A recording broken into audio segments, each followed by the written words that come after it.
All right. It is Tuesday, so we have returned, and we're going to be doing something a little bit different tonight. So tonight, whoa, we are going to be trying to speedrun the Crucible on first life characters with no gear. And you might wonder, why would you ever do such a thing? And the answer is, because I've been considering for a while running it as a contest. And of course offering a prize to the winner.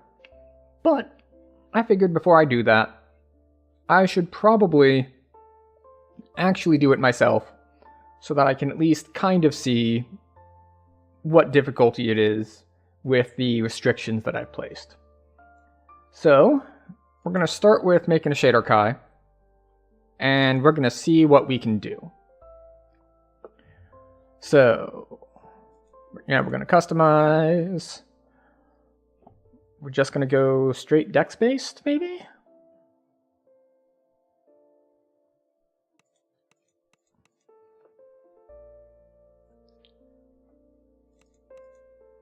We won't have a trance, but does that really matter that much at 15? Like, it's a couple more damage.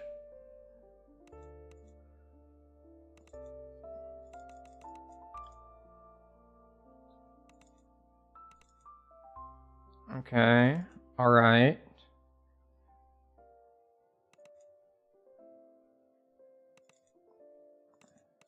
Okay. I'm gonna call that good enough. We'll take balance, bluff, diplomacy, disable device, intimidate, jump, open lock, UMD, one in tumble, one in perform. Oh, gotta have points in swim. We're doing the Crucible after all. Oh, and we need search and spot, so we will drop intimidate and diplomacy. Yes. Search. And you know what? We'll put the points in diplomacy. We'll put one in spot. Okay, next. The question is, do we want single or two weapon fighting? I think we'll go with single weapon fighting. Yeah, we'll do single weapon fighting.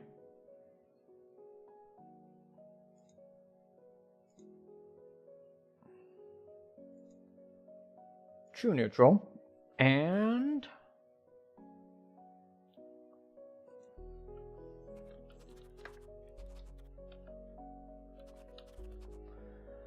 Crucible runner is probably already taken. Not taken. Alright, off we go.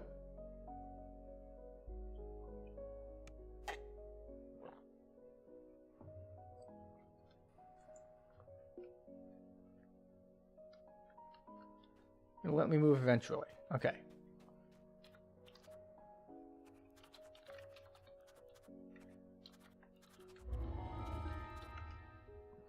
Okay. Get my UI back to where I normally have it. Except rogue training. We're just going to try doing it with rogue. So we'll take balance, diplomacy, disable device.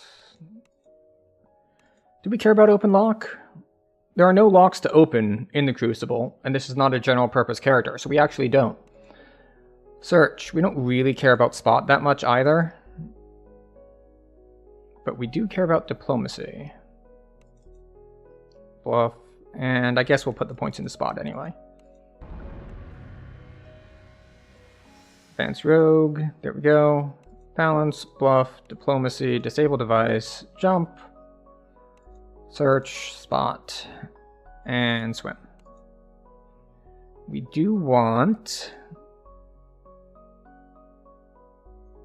Let's go look for Marshall, because we're going to want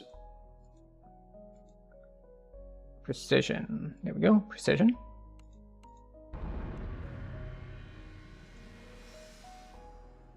We'll keep going with Dex, and we'll keep going with these points. Diplomacy, disable device, jump, search, spot, swim, UMD. Do get some good stuff here. Oh, that's not what I wanted. Alright, so we're just going to spend all of our points into the things that we spent them in before. Because, well, that's the stuff we want, so we're going to keep wanting it.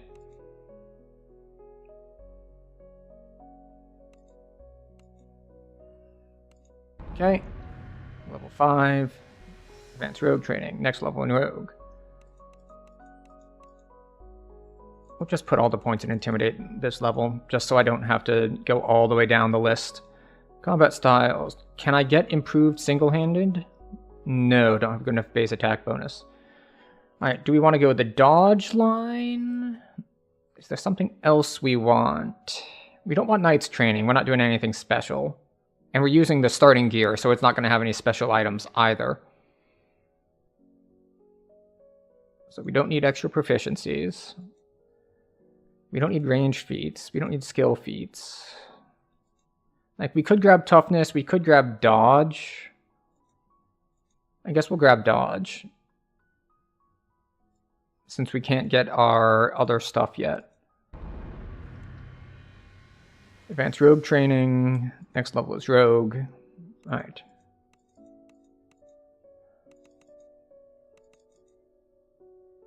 There we go. So we're going to keep on doing this a bit, and hopefully the build works out. It's been a while since I've been on a first life character, since the hardcore servers haven't been running.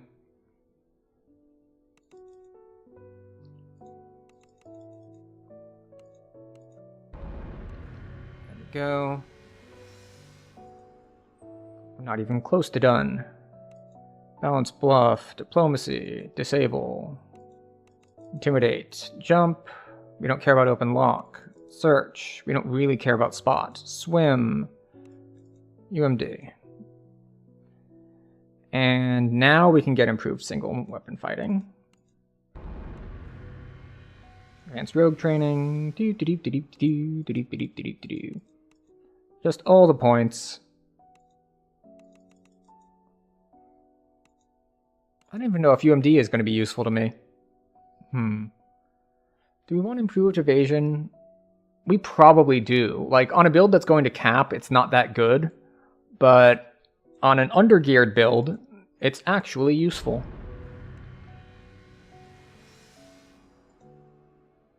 So, balance, bluff, diplomacy, disable device, intimidate, jump, search, swim.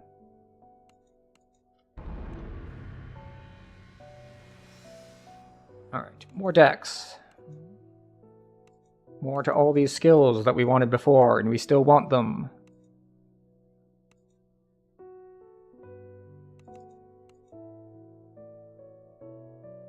We don't get... Okay, offhand versatility.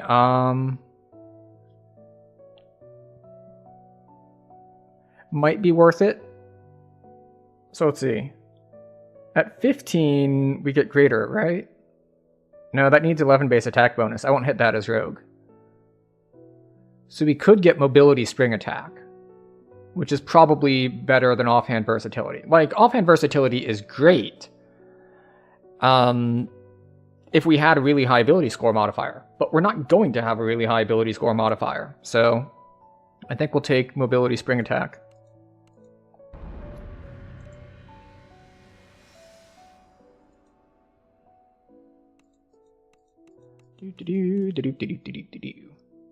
We're spending a bunch of points on things.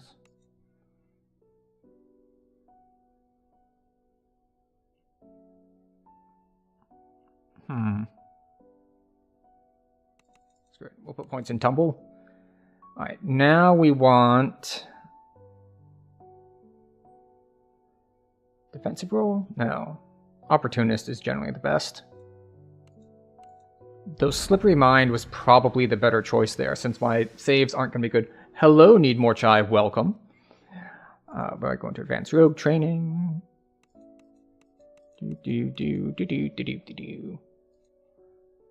Search.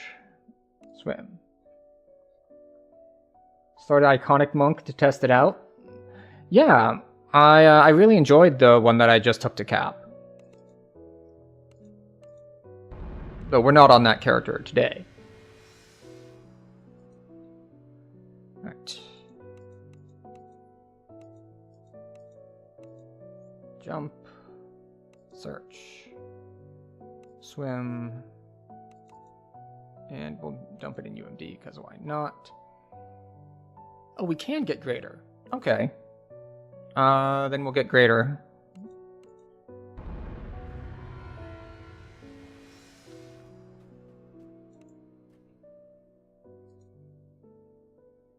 Oh, you're doing hand wraps. Interesting. Because it was iconic, and Tabaxi Trailblazer has so much stuff for Staff Monk, I went Staff. Although for this character, of course,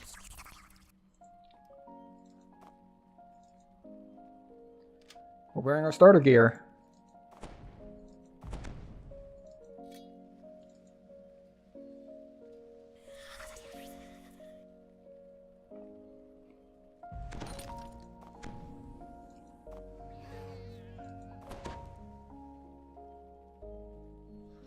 Oh, so which iconic did you start to turn into a monk then?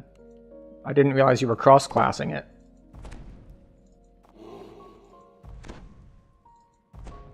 Oh, okay. Asmar Scourge's first level is Ranger, isn't it? I guess they do get the two-handed feats for free.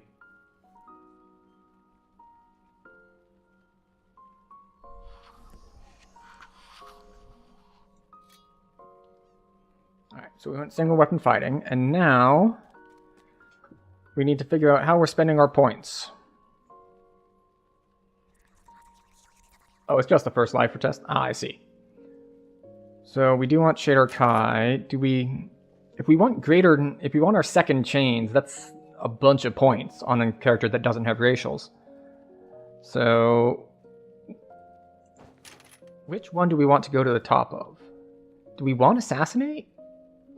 Like, we're not ranged, so we're not going to go Mechanic. We're not Staff, so we're not going to Thief Acrobat. And I don't have Vistani unlocked because it's a first lifer. I do have Harper unlocked because that's a server level account. In any case, I don't have Feydark, don't have Falconry, don't have Inquisitive, or Horizon Walker, because those are all character level unlocks that I have on my main. So these are the trees I have to work with. Which means... yeah, so I've been playing around for a while with the idea of running a speedrun contest. And, you know, to level the playing field, the idea would be, you know, everyone starts with an iconic, with the iconic's assigned gear.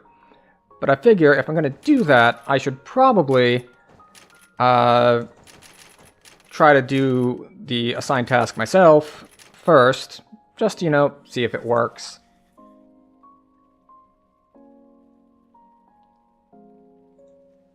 We'll take that one.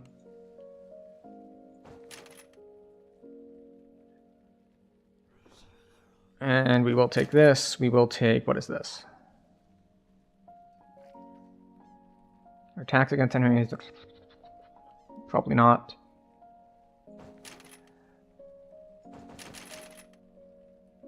And... you know, the other rogue trees really aren't very useful to each other. I'm just so used to going into something like Vistani or Harper or something on my secondary trees, I didn't notice, but Assassin Rogue really doesn't get anything from the others. Like, this is only good for ranged stuff, and this is only good for staff stuff. I didn't realize just how little there is in these. Like, okay, so we can get some skills there. We can get move speed. Move speed is going to be worth it.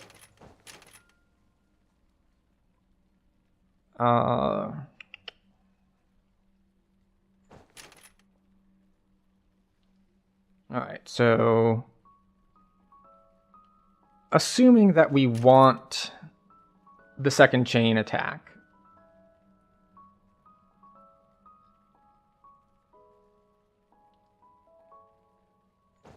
we'll take the skills and that improvement. I don't know if we're going to be over cap on that or not, so I don't know about that.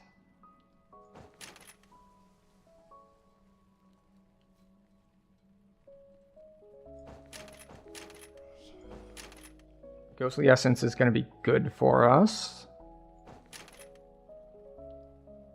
Alright, we gain dodge. We get a displacement SLA, which is very, very good. What is this? It helps allies. We're running solo, so that does not help us any. Alright, Dex.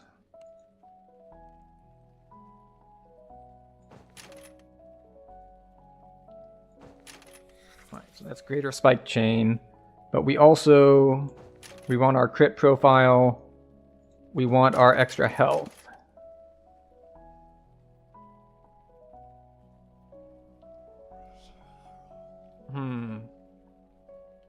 Yeah, I went with Dex just because I don't have the luxury of really anything else.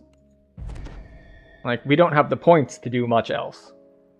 And as far as gear is concerned, the starting gear that you're given as an iconic has Dex on it, and it doesn't have Int on it.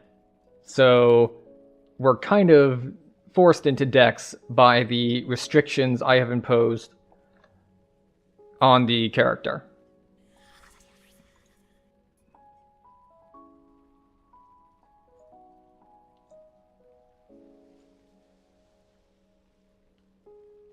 So we're gonna get a horse out.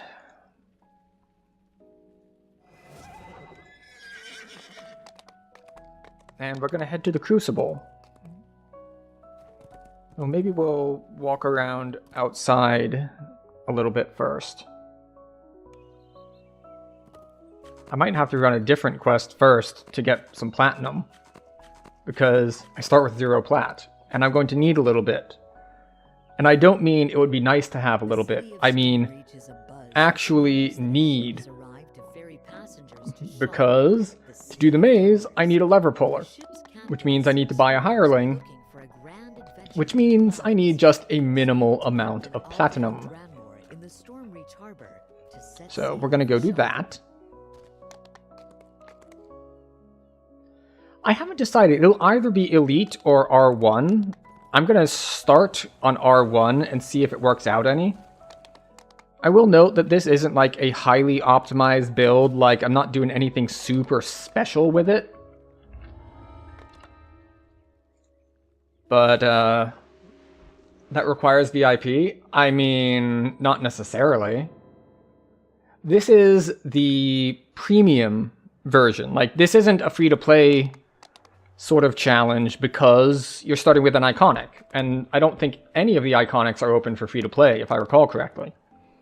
So it's at least a premium challenge. Or, of course, if you've decided on which character you want to do, you hit it on normal and hard first to just unlock it on that character. Alright. I came over here to buy a hireling, knowing full well that I don't have the money for it. Yeah.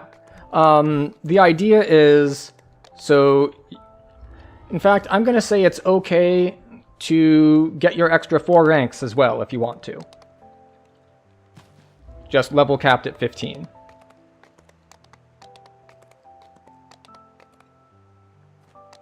But no restrictions on, like, race or class or any of the... I keep thinking neutral. Any of the enhancement trees that you don't get by default. Okay, so...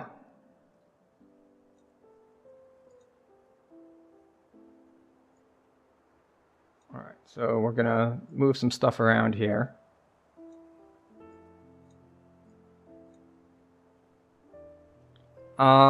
Yes, it should be 60 max. Alright, so... Put the stance on. Put our Shiv attack on. Put our execute attack on. Get our greater chain attack down, and our normal chain attack down. Our poison attack, this goes away. Alright, so we brought all of those out. And then as far as feats go, we did bring... Oh, we do want to have precision out, so we can turn that on. And we should have improved uncanny dodge here. There it is.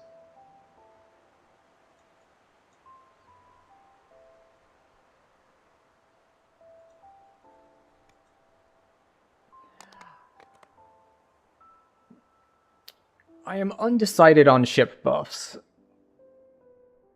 They're not too hard to get, and really, basically, anyone who has access to an iconic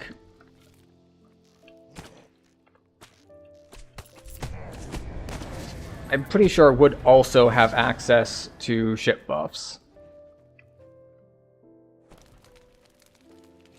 So they should be fine. But as I said, I'm still working out the exact details.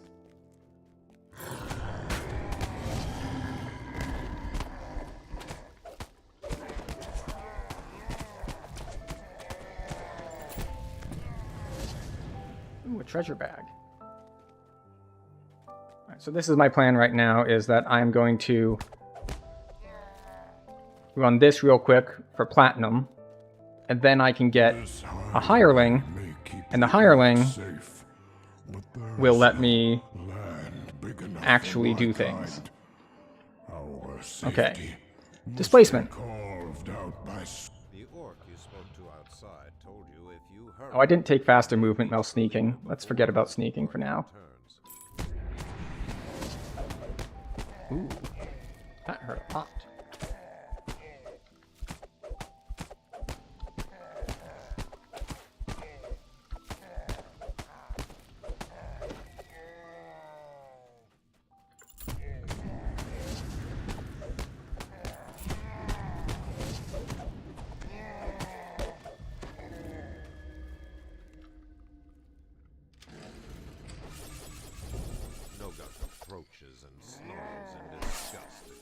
Ow.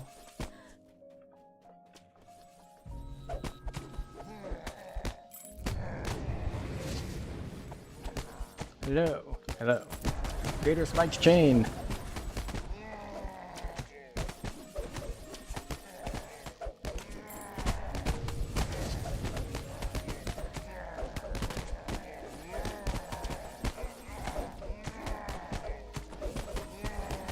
So one thing that I was kind of counting on was that I would have a hireling to help heal me.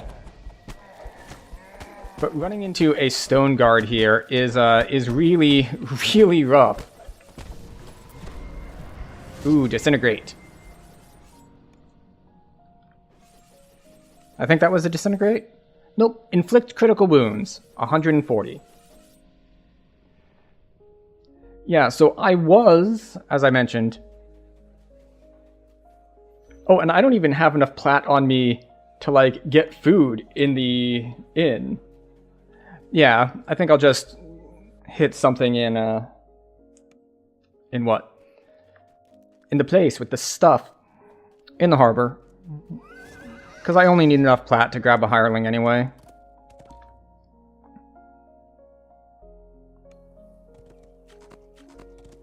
Plus, finishing a quest will heal me to full, so that'll be nice too, since I can't even afford to buy food to heal me. So that's unfortunate. And of course, since I just created this character, I can't go to an airship to heal me either.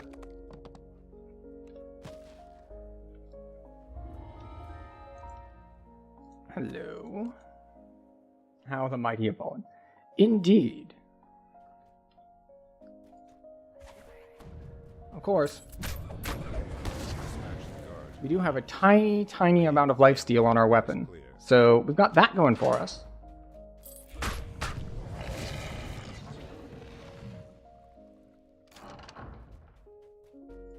Bonk.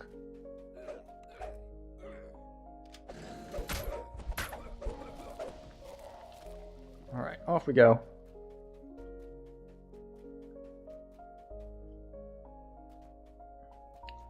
But yeah, depending on how exactly this goes is probably going to determine if I go for having it be Elite or on Reaper.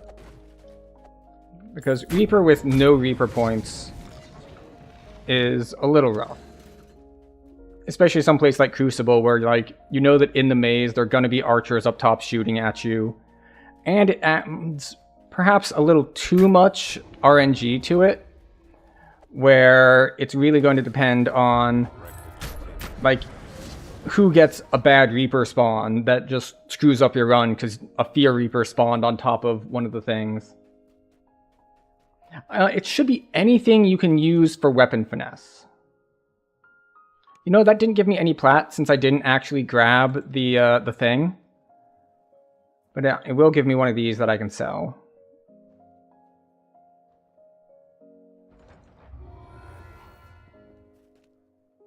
And it healed me.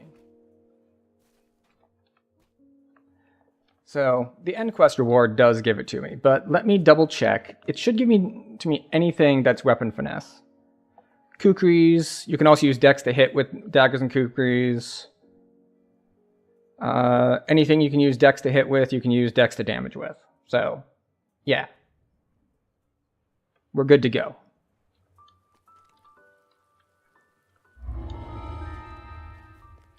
So we'll do Kobold's Ringleader. Just to make sure we have plenty of platinum.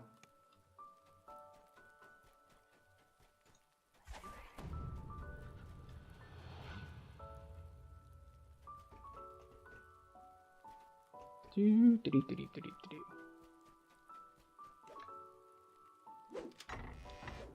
the good news is,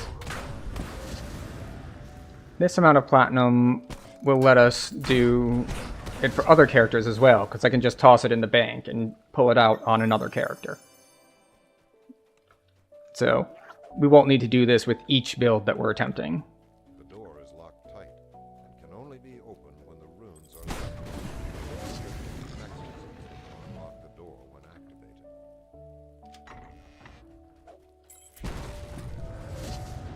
There we go.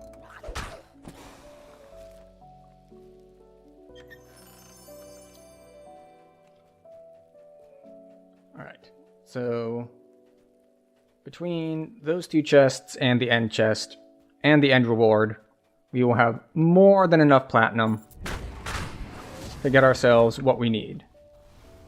And in this case, what we need is a hireling. Yeah, I was surprised by that too. That I just put in this Crucible Runner, I'm like, that name's got to be taken, right? Turns out, no. Crucible was not a name that was taken. Now, maybe it's because I'm on Cormier. That's what I'll chalk it up to. It's got to just be because we're on Cormier.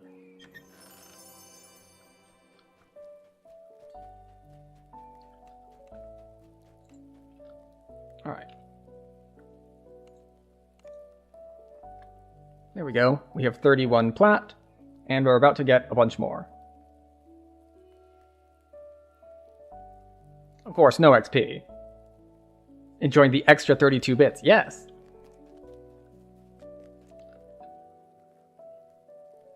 Sure. We'll take that one. Now it's back to Giant Hold with us.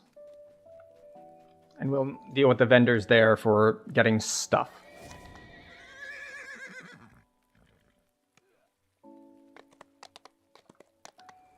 So, the reason I chose Crucible is that it presents some interesting build challenges. Like, okay, evasion's really good for both the swim and the jumping section. But you also kind of want ranged, and you might want some ability to undo traps for the middle of the maze. Like, there's all sorts of things that get taken into account? Like, do you want high wisdom? Do you want low wisdom?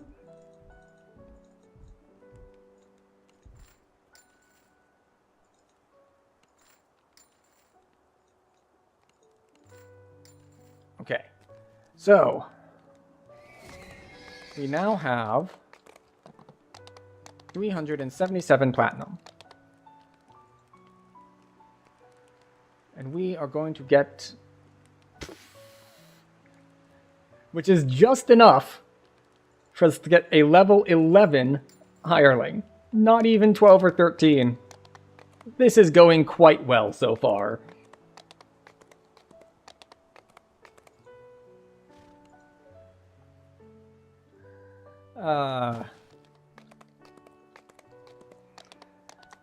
So off we go to attempt the crucible.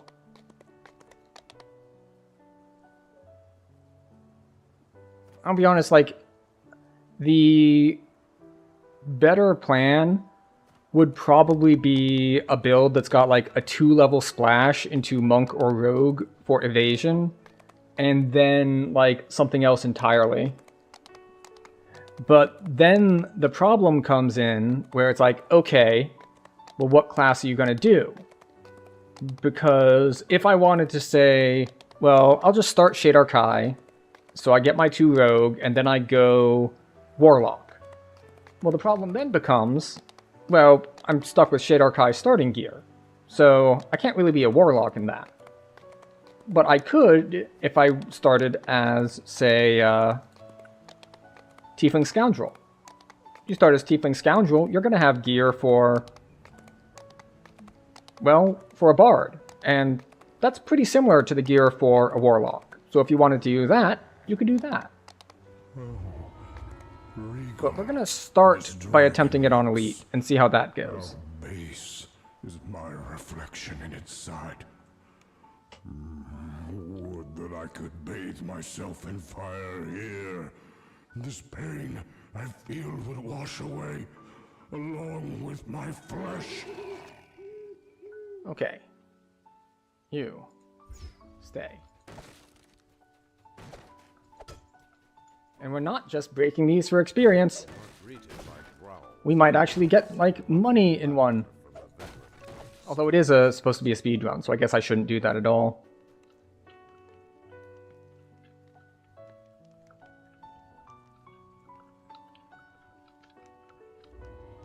Success! Yay! Just had to roll a 19.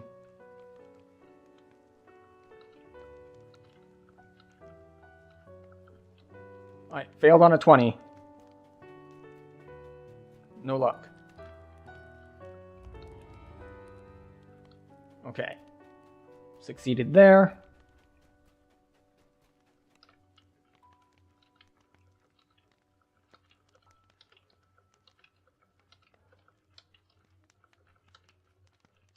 Alright, I failed on a 19. We're not going to keep hard rolling for a 20.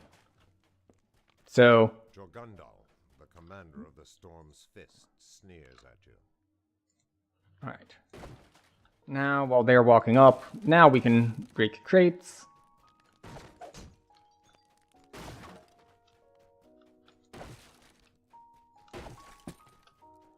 I was thinking of doing a group category as well, but the problem is that given the number of players and the number of people within those number of players who would likely be interested in something like this, I don't think I'd get more than like 1, maybe 2 group entries.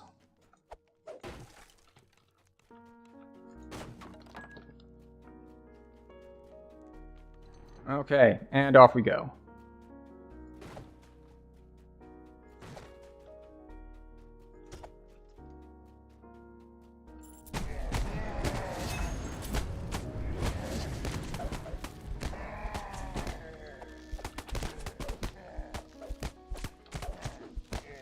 Go.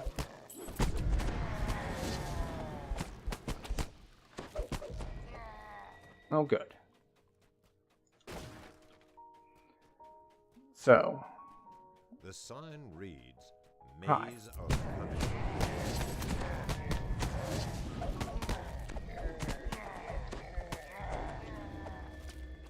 go ahead and do I first. Get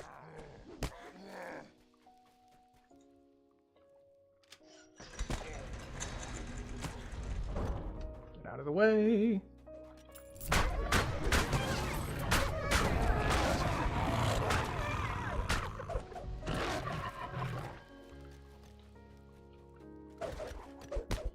Why did you not follow me in there so I could efficiently use my chains to take you down?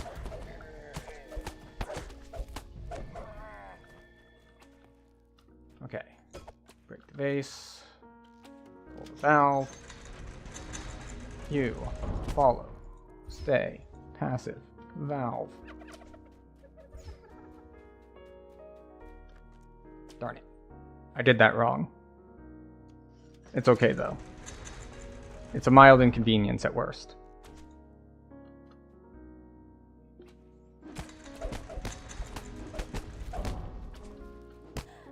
Hello.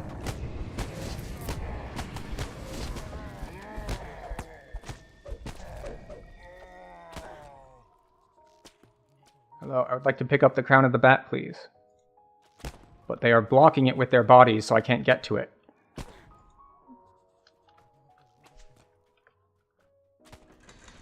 There we go.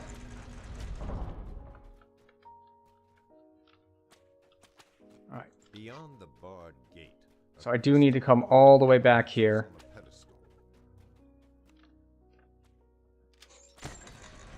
For my what? To put the crests in. There we go.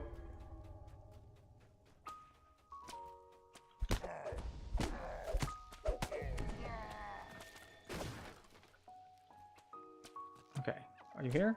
Good. Stay. Passive. Valve. Target valve. Thank you. Oh.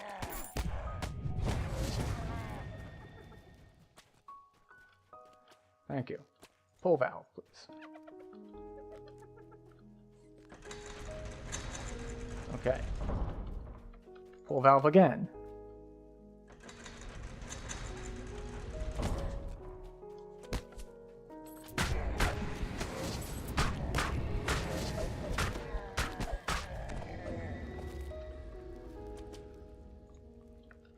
Okay. Pull valve again.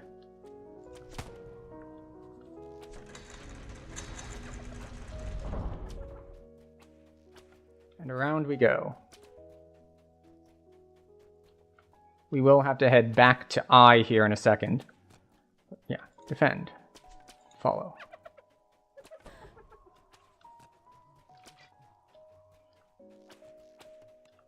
Okay, so we are going to pick up stuff on the way, you know, just in case we need it, or in case we need more platinum. Okay, this one needs to be in the other position. Auto-targeting is enabled again. Very good.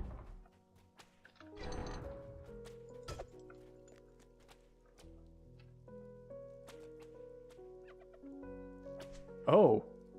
Okay. That's not great. Stay. So, I do not have enough search to detect the traps. So we might just straight up die here. Yep.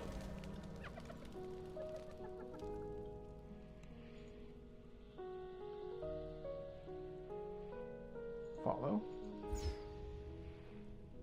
Well. Yeah. I failed all 4 saves. Excuse me.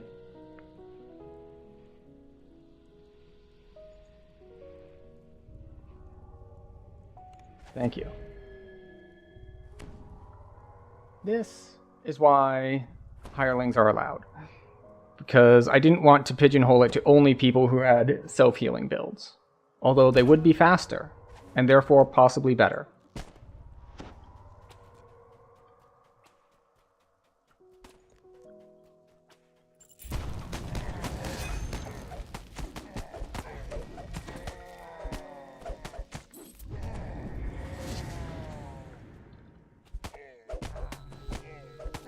That was the wrong button, but it's fine.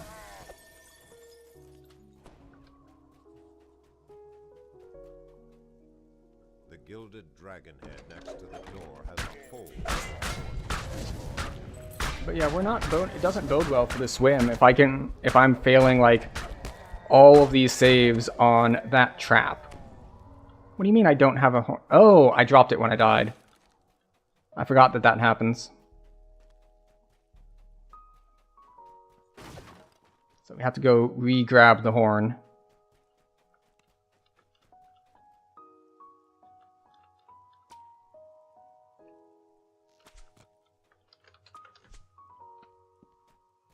There we go. We dropped it midair because that's where we died. The thing is about failing those saves. Let's see if I can... Oh, they've already been scrolled past. 2 of them were quite low. But 2 of them were actually decent rolls, and I still failed the saves. So if we look at it like... I mean, I have 23, which is about as good as can be expected.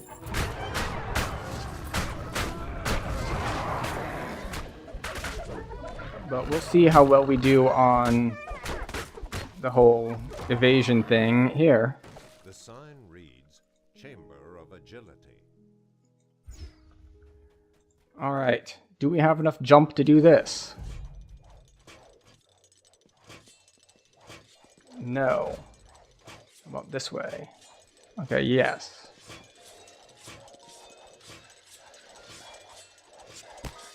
Oops. Okay, so I took a hit.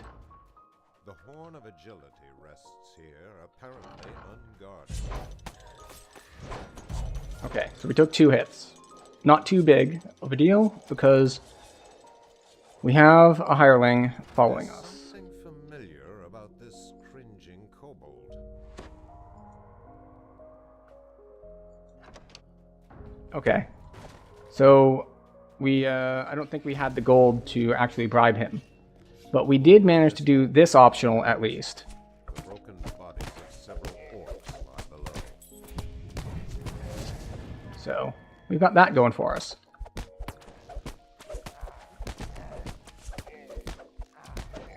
There we go. These are guys that, of course, on a normal run, you just like one-shot as you run by, but for this run, it is slightly more difficult. Right, we did get hit with acid arrow. You, stay. You approach a prominent book on a lectern, surrounded by 6 numbered doorways. Oh, okay. 6. It's just that easy.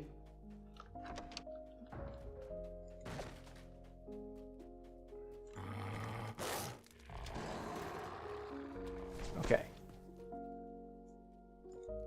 My hireling is apparently continuously getting lost, which is not great, but, you know, we make do.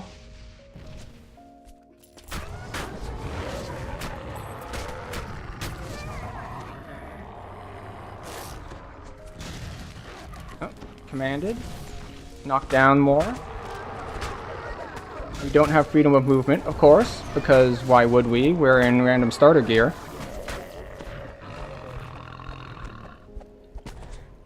Oh, hit by greater command again. Sound burst stun as soon as the greater command wears off. Alright. Nope, nope. Greater command again.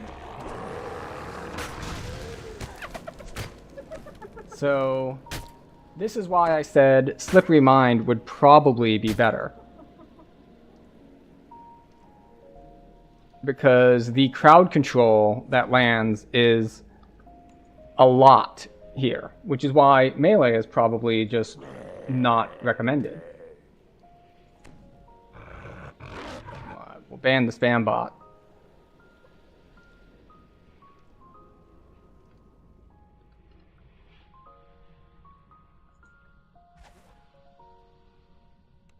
No.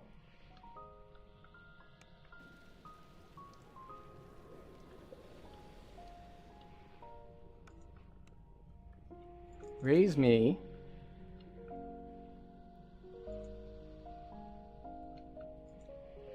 Raise me. This is not that complex. Follow, then raise me.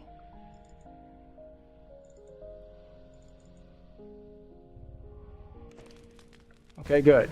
They at least got the spell off.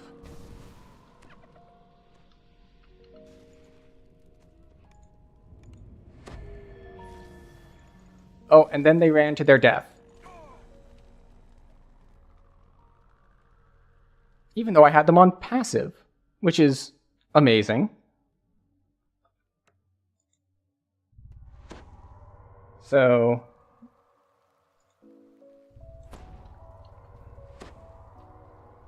it is more than a little tricky to get this part done when you are susceptible to crowd control.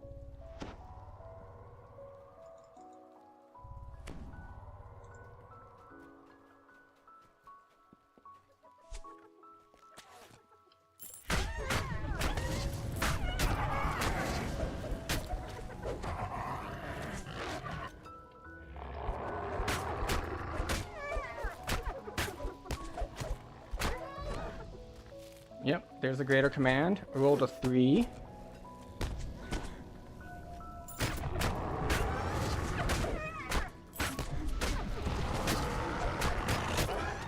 Did you just heal the full? You bastard.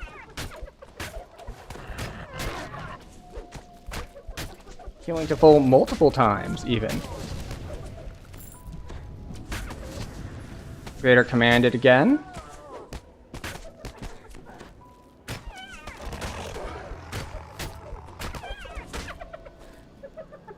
Yeah, okay. So the elementalists are the ones that do the sleet storm.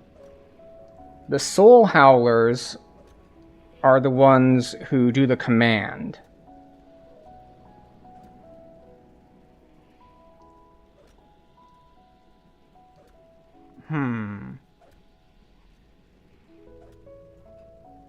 Okay. Do not auto show this in quests. They covered that little like help pop-up covered the accept res button for me earlier. So that's not great. No, you dumbass.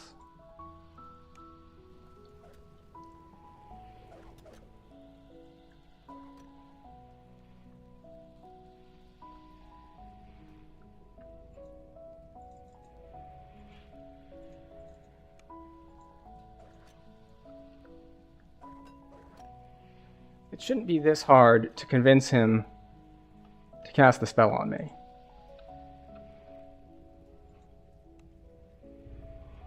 Thank you. That's not good.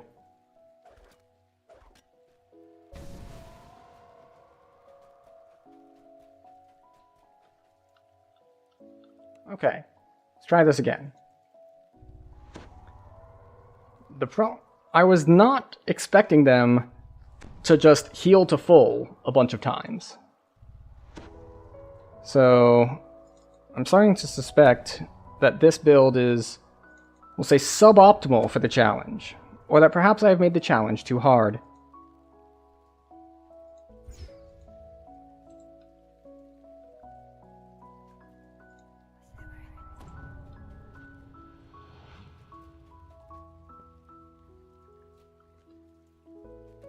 Alright, how about I specifically target this guy and be out of sight of others. Oh, nope. Hit me with greater command, and now I'm standing in acid, and he heals to full. Soundburst stun. Okay. Alright. Full crowd control. And now we're in Sleet Storm, so we can't land attacks anymore.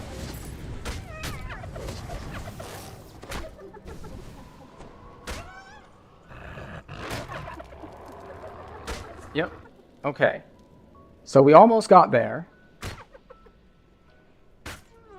Oh, there he is. I was like, why is there an elementalist even in range of me? They apparently dropped off the edge, but were still in line of sight of me to cast at me. Which is... not great. Okay, let's try this again. Excuse me, Mr. Hireling, sir. Where's me?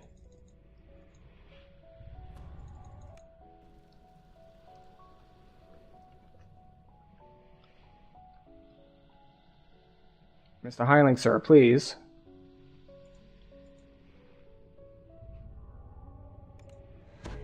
Thank you. Okay. So, it is significantly difficult to kill the Soul Howlers, mostly because if you take too long, they heal to full. And taking too long is definitely possible because you're going to be hit with 4 different forms of crowd control. Because let's count them. There's Greater Command, there's Sleet Storm, which makes you blind so you can't hit them. There's the Knockdown from Sleet Storm. There's Curse that lets you not hit them. And I swear there was one more. Oh, there's Soundburst Stun. And... oh, what's the other one? Because Command into Soundburst Stun, into Knockdown, into Comet Fall Knockdown, into... yeah. Do I even have a ranged weapon I could attempt to use? Nope, doesn't come with a starting set. Like, I could take him with me and see if he could help, but I get the impression that he would also just be in the crowd control and die.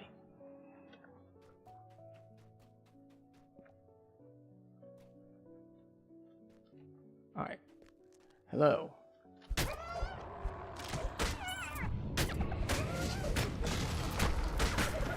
Yep, there's the Comet Fall Trip. Okay, we got one. We now have Symbol of Pain on us for 5 minutes, which gives us -4 to attack, so we're not going to be able to be dealing any damage now. So that's unfortunate for us. Alright.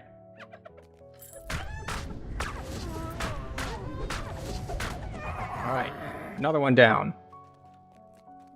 We're going to be trying to, as much as possible, kill them one at a time.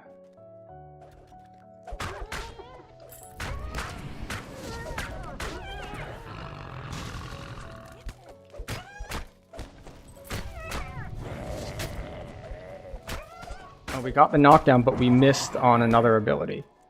What? Why did you come here? I could have sworn I told you to stand still.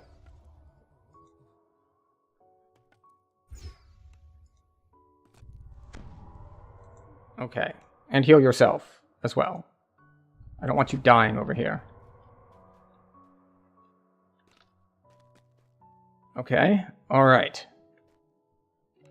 So there's a runner, there's an elementalist, and an elementalist. You go for the elementalist first.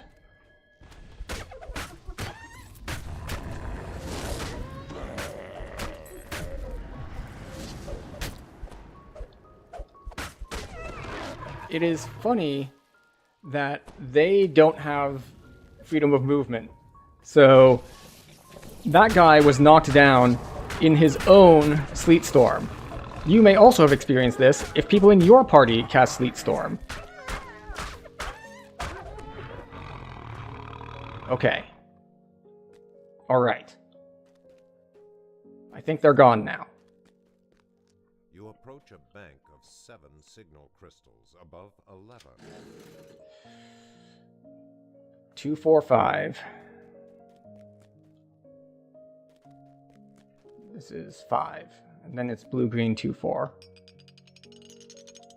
3, 4, 5. Then blue 2. green 4. Which is an unfortunate roll because it means having to click them a lot of times. Which, of course, when you're on a timer, is, we'll say, suboptimal.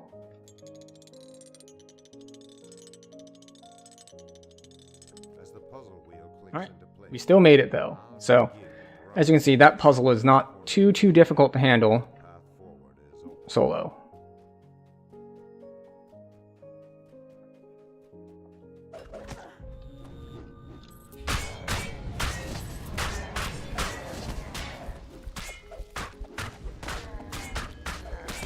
So the one with displacement is super annoying.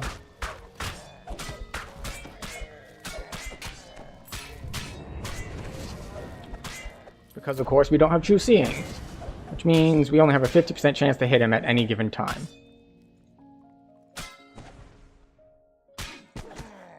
So they landed the hold monster on me. This is why I was saying earlier that it was probably going to be better if I took Slippery Mind instead of one of the other feats. Because stuff like Hold Monster is really a problem. So this is why Displacement feels like it's more than 50%. Oh, we got Otto's Irresistible danced. Now we're in Glitter Dust.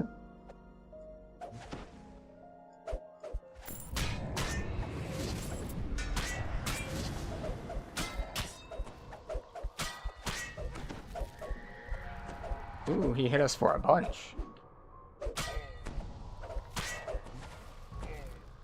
Oh, we got hit by Hold Monster again. Let's run out of the Glitter Dust, shall we?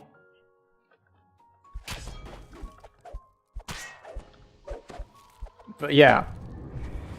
It certainly looks like lower than a 50% chance with the blurry, doesn't it?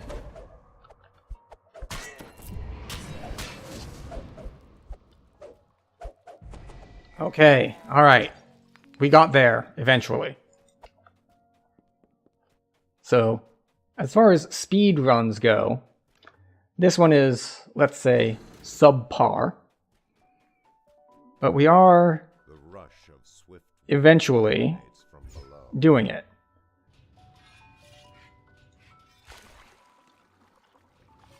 Alright, now for the swim.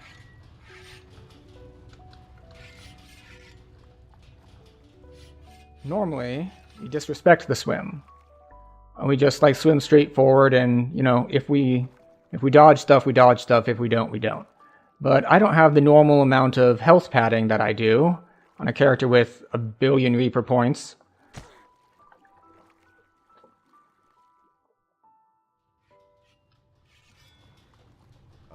Alright, so we got hit once. Not bad. Also, we have to stop to breathe. Normally I have underwater breathing here. So, that's not great. But it's fine. We'll grab our Adventurer's Pack, and we'll move on to the next swim section. Which is much easier, but I still got hit. It makes its way around several stone obstructions. So yeah, here we are, on a first life character. We got hit twice by the swim. Not really that big a deal. A glittering pile of treasure is surrounded by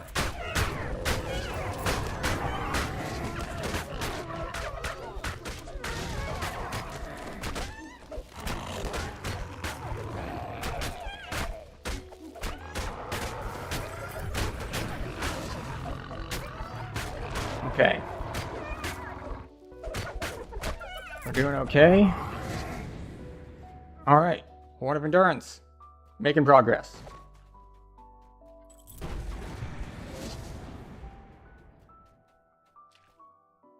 Okay.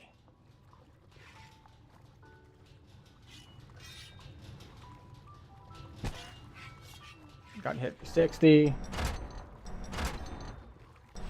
At this point I am disrespecting it because my hireling will heal me up, so it's not a problem.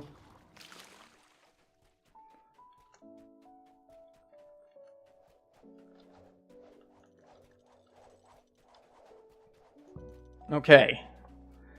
So we're down to the gauntlet part at the end, and then the boss fight. Which is theoretically not that hard, but as you may have noticed, we have had trouble with the fighting part.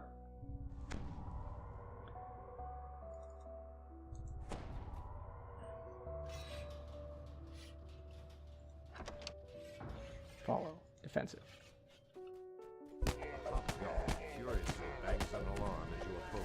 Okay.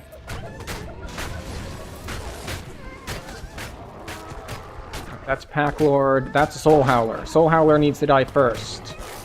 Soul Howler managed to get a heal off. So now we are completely screwed. Soundburst stun. Greater Command.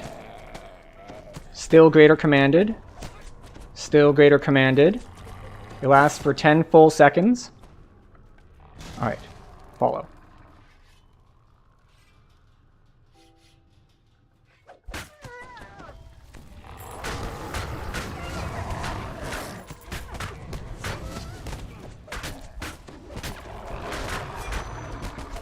Okay. The physical guys I am not actually that worried about. It's all a problem with the casters. Well, I guess if there were a champion physical guy, it'd be a problem because he'd like crit me for 200 or something. But the main problem is the like 30-second straight of crowd control that can happen if there's a caster or two alive. But we're basically getting carried at this point by the heals from our hireling.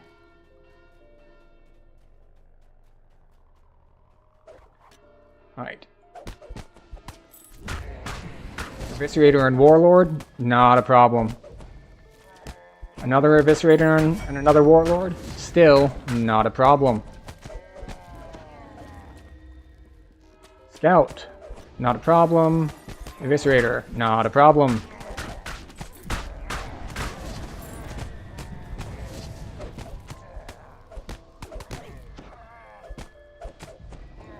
There we go. And into the arena we go. It has taken a while. And because we didn't pass all of the checks, we do have to fight all four, and the ranged guy has his armor. We're gonna go for the caster first.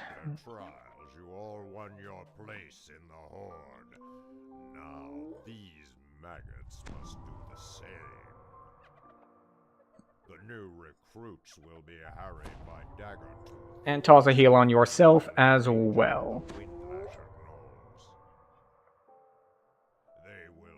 Okay.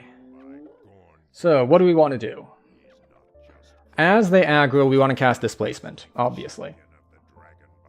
And then we're going to try to kill Ghostweaker first.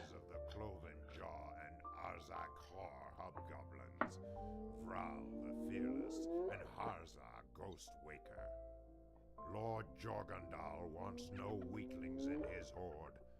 Can these soft-looking traitors to Stormreach... Okay, and we probably want to hit Improved Uncanny Dodge at some point after the Gut Chewer guy gets over here.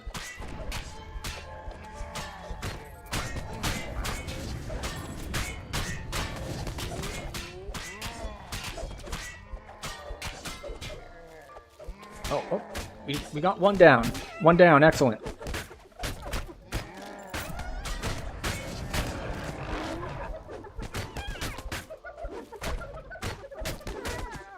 Alright, improved Uncanny Dodge.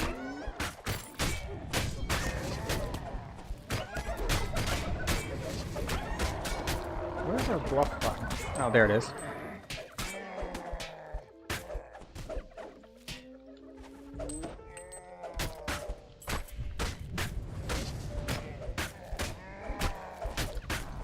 There we go.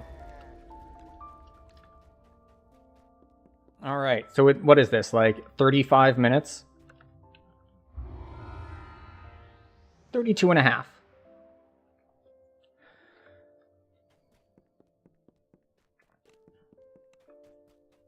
So obviously, there is room for improvement.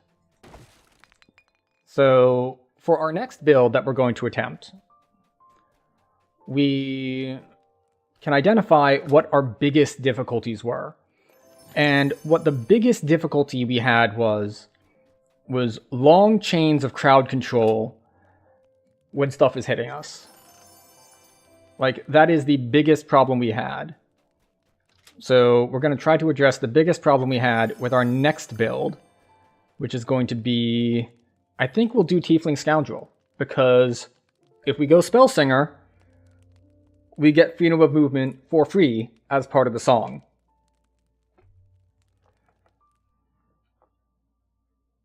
Oh, regal this dragon looks. How base is my reflection in its side. Would that I could bathe myself in First, fire we're here. going to sell the stuff we got and drop platinum in the bank so that we don't need to do any extra stuff Along with my after we make that character. Right. Sell. Oh, look. Not useful. Sure-footed boots, balance and striding. Sell gems. Scroll of polar ray. Alright. That is 3,000 platinum, of which 2,000 goes to repairs. Amazing. Not that that's a problem. I believe level 15 hireling costs about 500. Deposit. 1,000. There we go. We have 4,500 in the bank.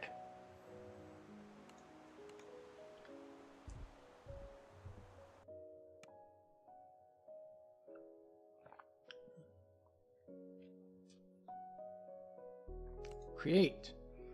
Alright. Still iconic. This time, no, Tiefling Scoundrel. Tiefling Scoundrel, that's what we want.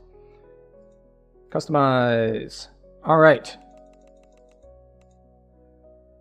We want Charisma.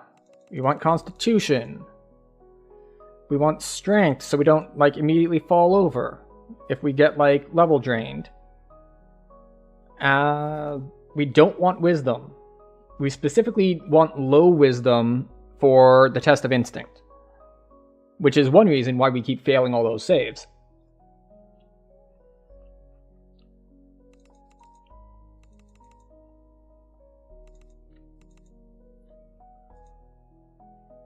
But the problem we're going to run into with this bit is going to be the traps and all the stuff that we managed to evade last time. So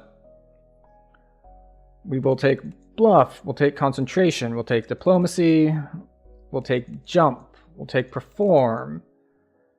We'll put 1 in UMD, 1 in Tumble. Where's Swim?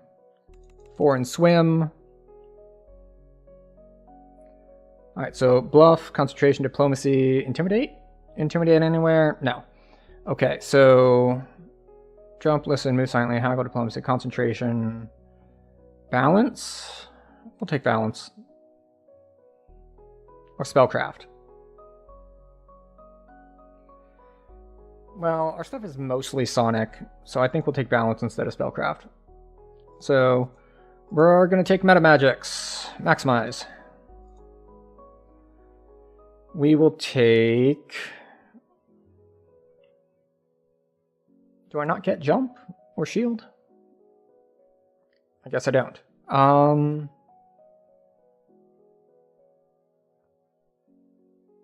We'll take Merfolks. We will take True Neutral again. CC Immune. Immune has 2 M's.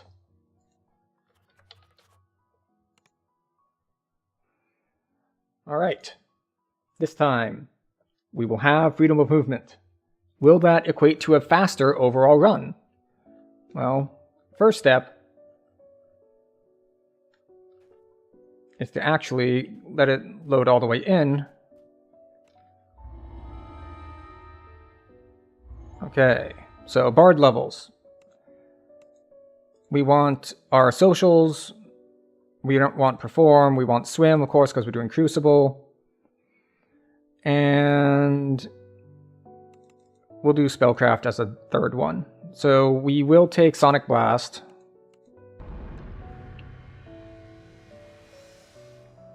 We will take more Spellcraft. And more Swim, and Perform, and Diplomacy.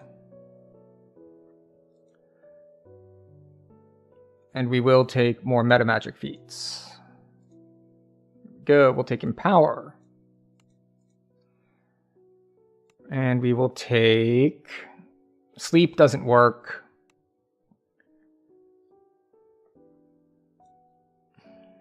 Maybe Charm Person? I don't think my DCs will be high enough for it to work. And we'll take Cure Light, actually, just in case.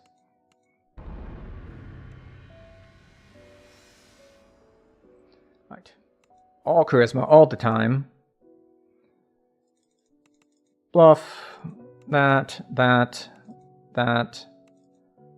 For some reason, I thought I had Jump on my spell list. But it appears that I do not. So we do want Sound Burst. And we do want Blur.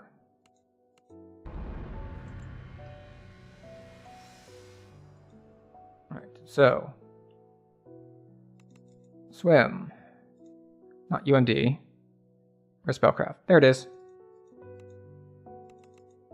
If I don't have Jump on my spell list, then I want to be able to put points into Jump.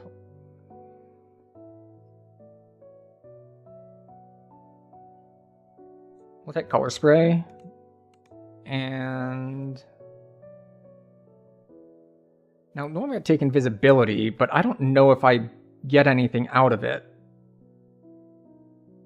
We'll take it just in case. I don't think it's particularly useful here. So we will take Bluff, Concentration, Diplomacy, Jump. We still don't want any of these feats. We want to continue getting Meta Magic feats. We want Quicken now.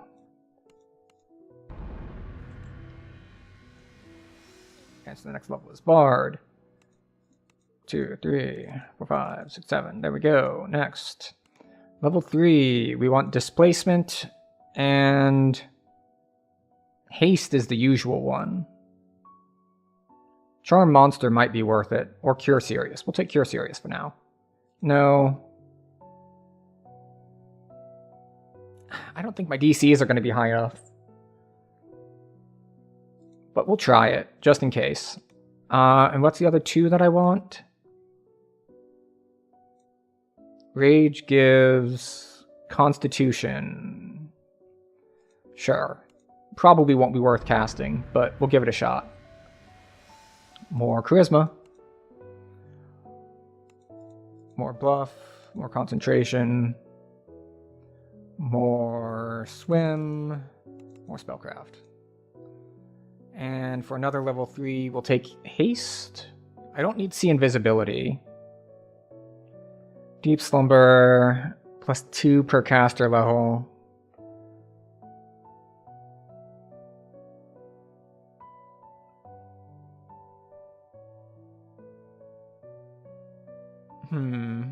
I don't think it's worth it. We'll take Haste. I can keep thinking of, should I be getting different stuff for this purposefully built build versus just falling back on what I would always get anyway?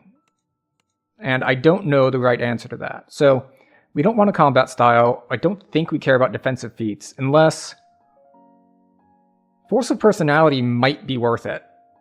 Because Force of Personality is +6 to will saving throws. And that is what's been screwing us over on the Greater Command. So Force of Personality is usually not good, but might be worth it in this specific case. We don't care about proficiency, we don't care about martial feats. As for others, we don't care about heighten, empower healing. Enlarge might be useful if my charms can land, that I can charm something from far away. But a charming strategy does not usually help if you're trying to go fast. So what we might take here is spell focus or mental toughness or magical... I don't have magical training. Huh. We're going to get it anyway through other stuff. But I think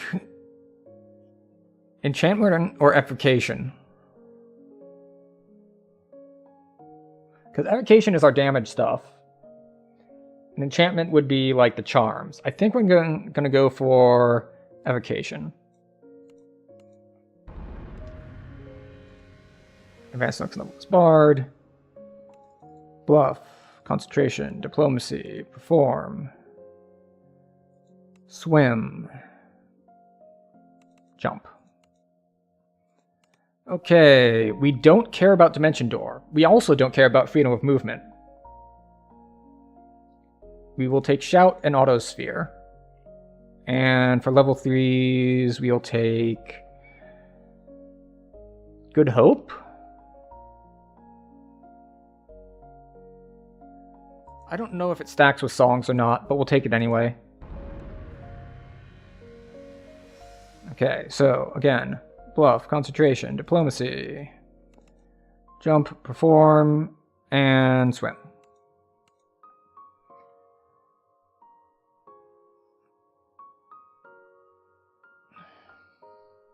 Dominate person, not monster. Humanoid enemy. I don't know if these count as humanoid enemies, actually. I think they're count as monsters. So we'll take D-Door just to have a... well, an option, I guess we'll say. More charisma, thank you. 1, 2, 3, 4, 5, 6. Last one goes into Spellcraft. All the way down. Greater spell focus application. Advance to the next level is Bard. Same points.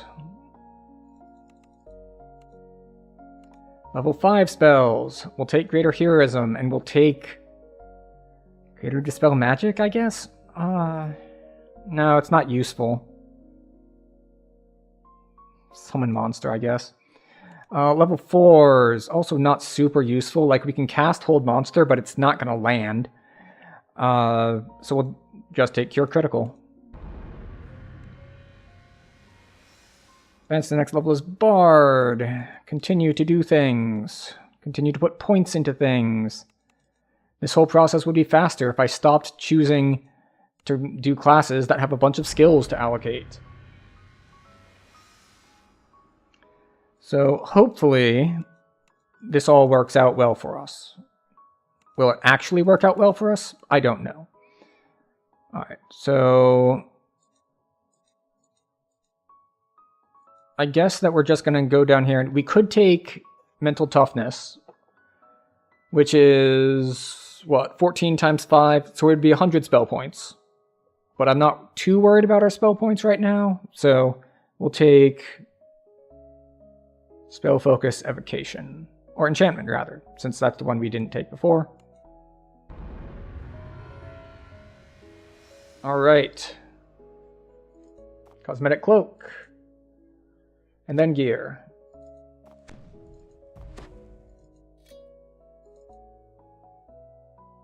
At least we get spell components, so that's convenient.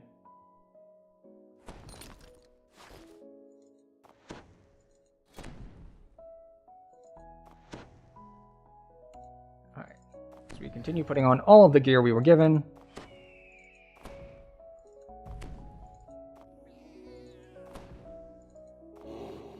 Alright.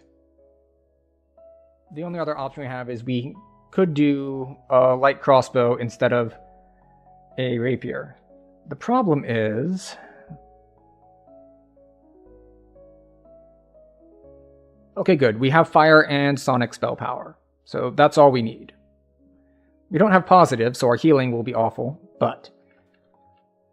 let's spend these. As before, the only other thing we can possibly drop into is Harper Agent, which is not super useful to us. So, Spellsinger. We do want magical training. We do want this SLA. We will take one to evocation. Take this. We'll take shout, because shout is incredibly good. What is this? Trying to see if there's anything here that is super useful. 1 to saving throws versus sleep, paralysis, exhaustion, and energy drain. We're not too worried about those particular status effects in this run. We can get reverberation, which as a dot isn't too useful. We can get suggestion, which is as a spell not too useful. We can get concentration, perform, and haggle. So we're just going to get a charisma and 2 points here, I guess. We get this, we get that, we get that, we get that.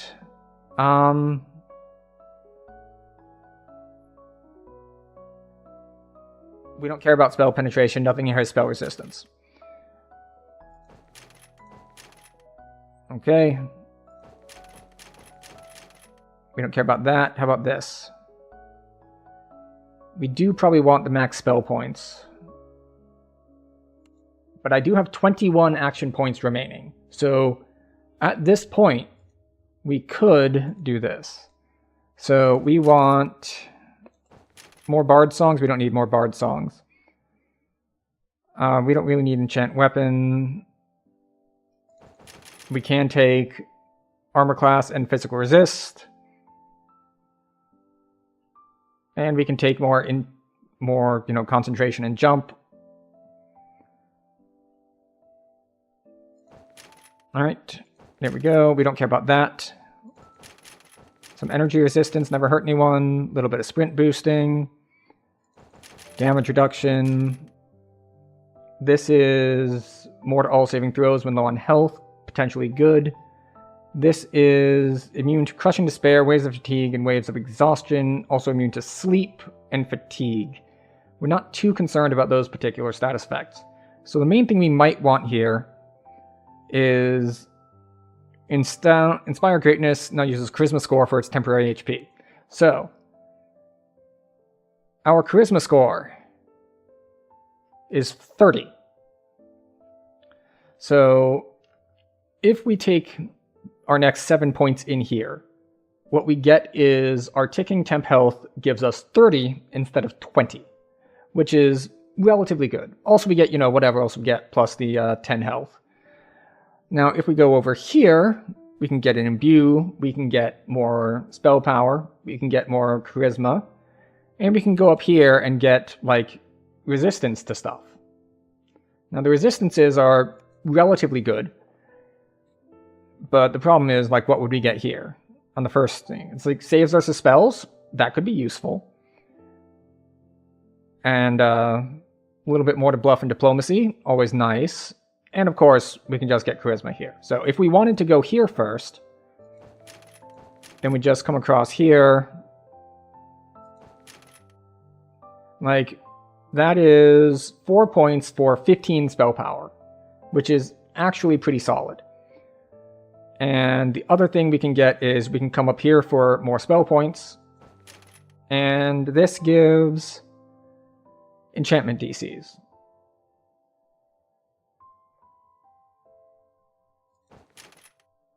Or, of course, we could put more points into our sprint boost.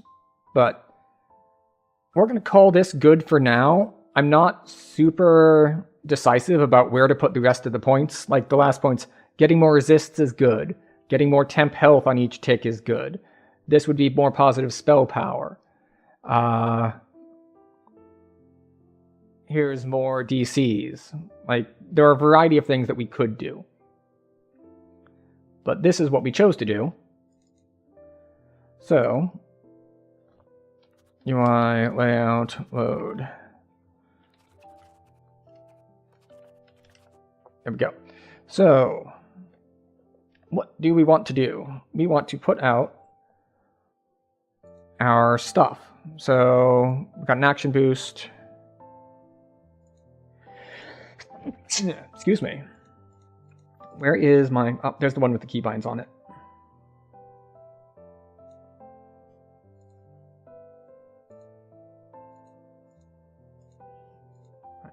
hide those. Alright, there we go. We have an in view toggle. Then we want to put our SLAs out, of course. That is Fascinate. We don't care about Fascinate.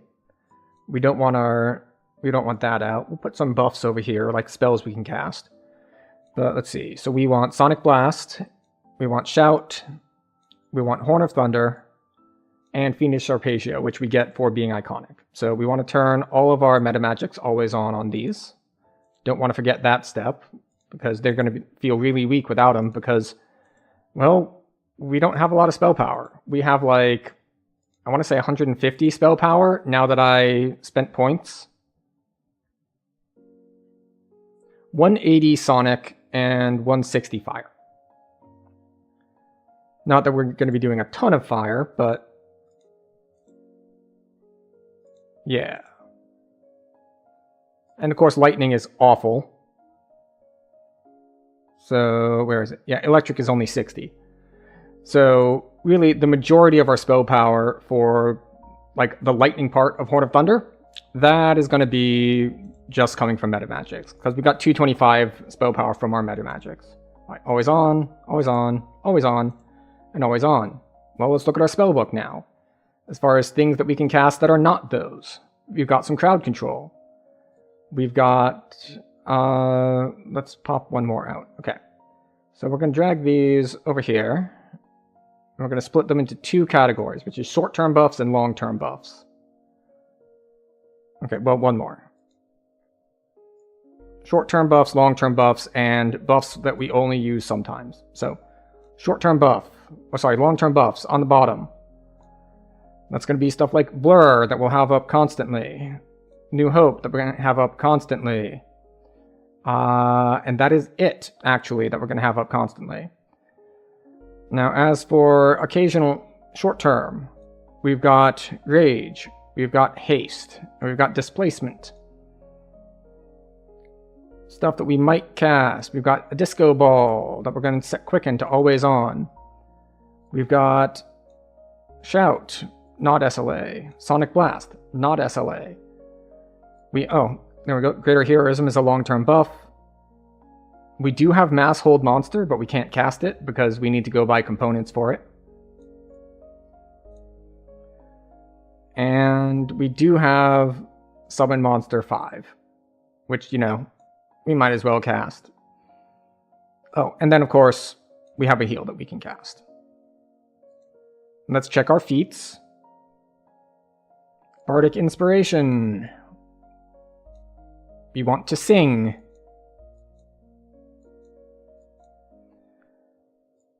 There's a lot of power in our songs. We want that.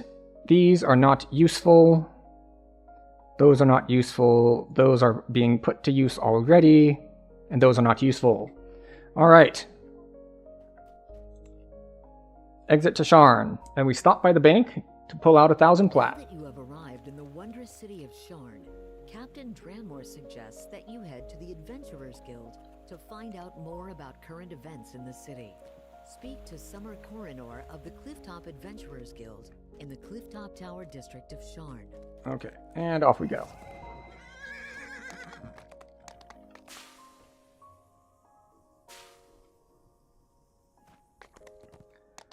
Hello, General Vendor.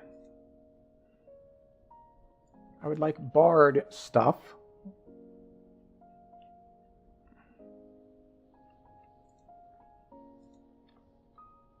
Give me 100 of those. I do have 100 of each, right? Yeah, that should be enough.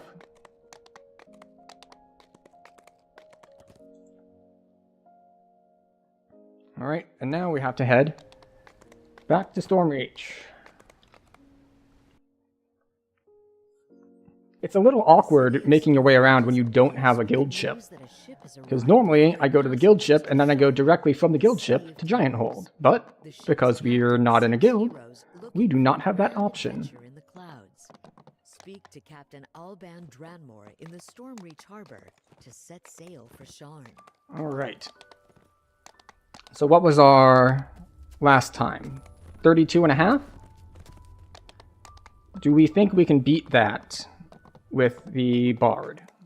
Given that we will have we'll have freedom of movement, and we'll have decent self-healing. Now, one question is going to be, do we run into problems with getting one-shot by melee people? Like, that's definitely a possibility. Do we run into problems with... oh, I don't know. Do we still run into problems with crowd control? Because freedom of movement means that Sleet Storm won't get us, but it doesn't protect us from Greater Command, I think. We'll grab Tanya.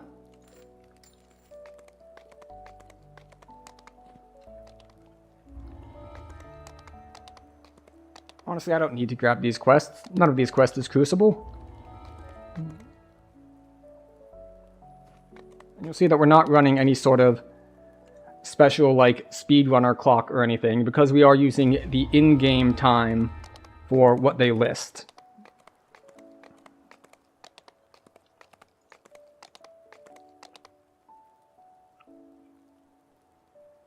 Right, and we are going to try on Elite this time, again, just for fairness of comparison. And if it works, we might try Reaper and just say, well, the problem with the Rogue that he was struggling was, well, that's a Rogue problem. It's a build problem, not a contest problem. But I would like to make it relatively accessible. Of course, if I can always change the type of difficulty by changing the difficulty of the quest. Like, if I set it to normal, then suddenly the combat part becomes trivial, and it's all about getting the right pieces down in the right order, and it's like being able to do the maze quickly, being able to get past the Trial of Instinct quickly, like being able to do all of the gears for opening the door when you're on top of the maze. And it's less about the duration of time you spend fighting and more about the duration of time that you spend doing all of the different individual Crucible mechanics. I almost went in on Reaper just out of muscle memory. Would that I could bathe myself in fire here. This pain I feel would wash away, along with my flesh. You are greeted by growls, insults, and mocking laughter from the veterans of the Storm's Fist Horde. Hey, what do you know? Diplomacy was successful when you start with plus 40 instead. He's got a much harder check. 46 failed, 54 succeeded.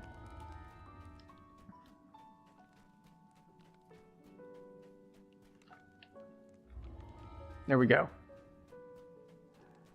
So, off we go. The commander of the Storm's Fist sneers at you. Oh, wait. There we go.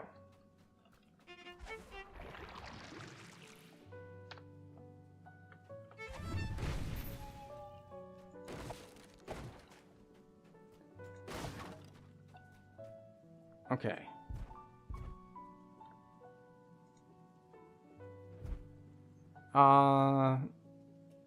Bearded Devil.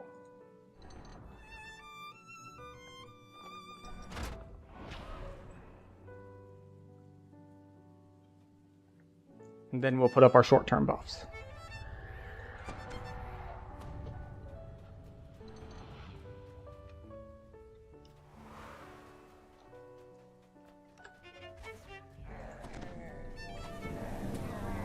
Well, what do you know? Caster seems to have an easier time. The sign reads, Maze of Cunning.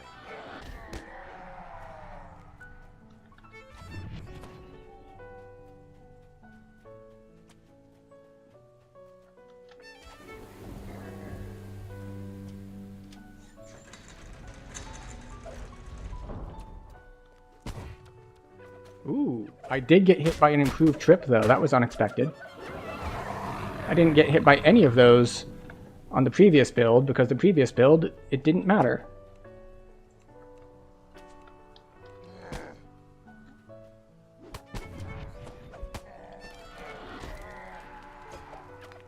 Okay. Follow. Stay. Defensive. Valve.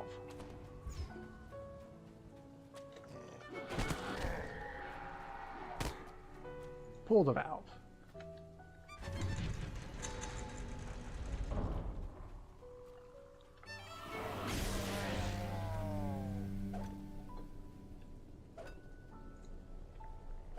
Okay, pull the valve again. You'll note that we're turning off auto-targeting so that we can actually fight while the valve continues to be what? Beyond the barred gate, Ooh, convenient. crystalline horn rests on a pedestal. Alright. Pull it. Oh, no. Nope. Stop that.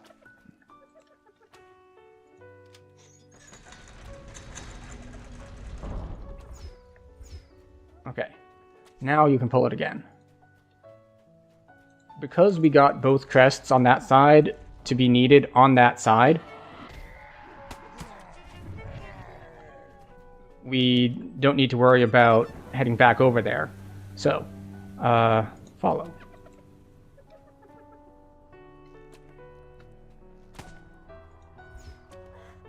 Valve. Pull the valve.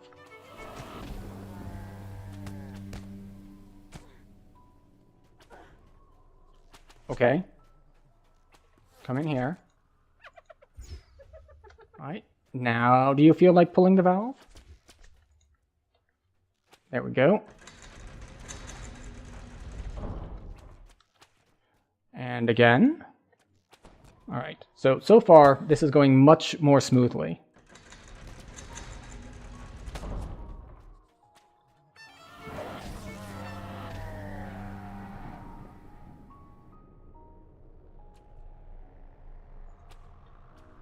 Okay, and out we go.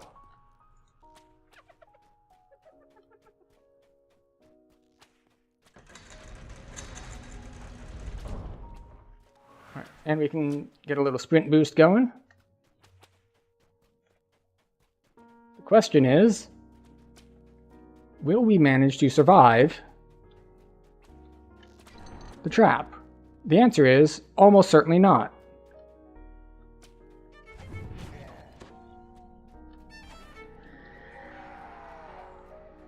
So, follow. Stay. Actually, wait, I can't res them, but they can res me. So.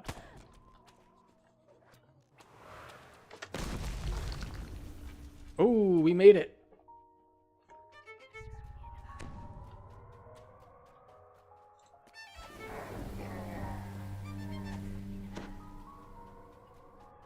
And I say we made it because instead of getting hit with 4 traps, we only got hit with with 2, which is a huge step up.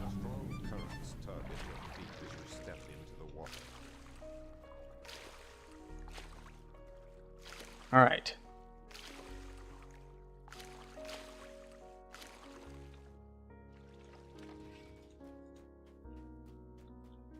Hello. Yep. The sign reads Chamber of Agility. Yep.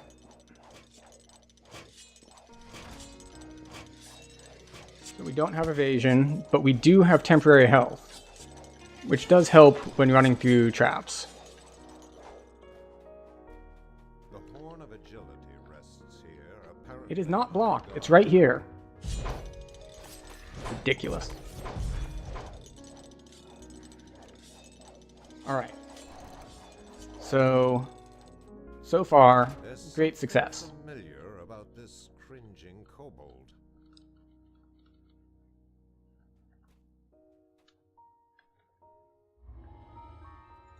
There we go.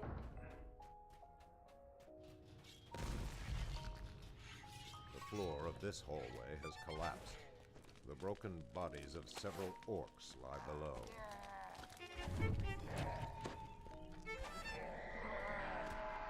Do. You die.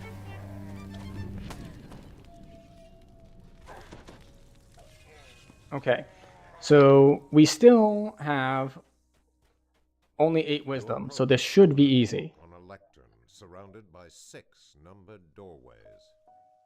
Second door hides death. Let's go for death. And if you don't know what's going on there, if you have low wisdom, or at least low enough wisdom, what happens is that all of the hints are lies.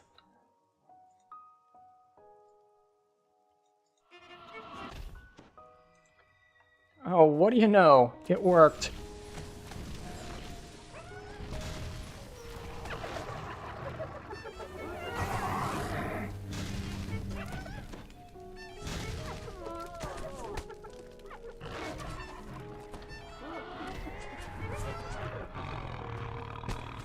Oh.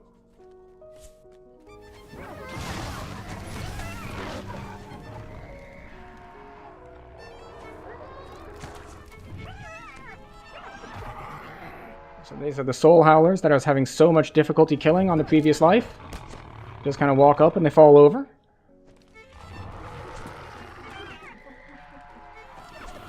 Look, that one was a champion one too. Doesn't matter. They just all fall down.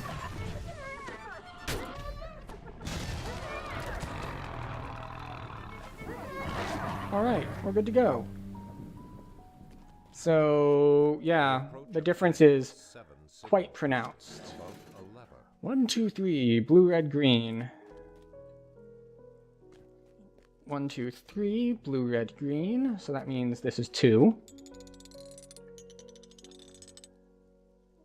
And 1 was blue, so 3 is green. So blue is 1. And then 3 is green. Now, we'll see how well we do on the swim part.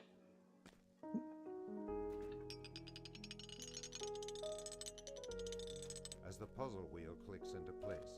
Okay, so the swim, we don't have evasion, and our reflex saves are laughably low. Actually, 29. They might be higher. Because we have so many buffs to, like, all saves and whatnot, that despite the fact that we are not a dex build, we have far, far higher reflex saves than the previous build. Which is just kind of sad, really, when you think about it. The rush of swift water emanates from below. But alright, let's see what we can do here. 50-something.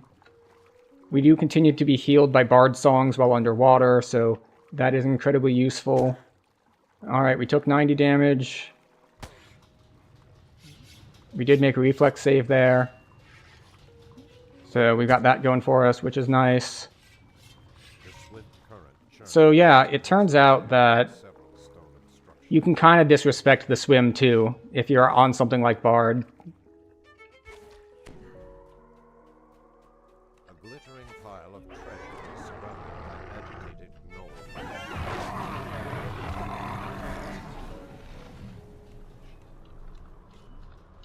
There we go. That might not have been the best place to use my last sprint boost, but you know, we'll make do.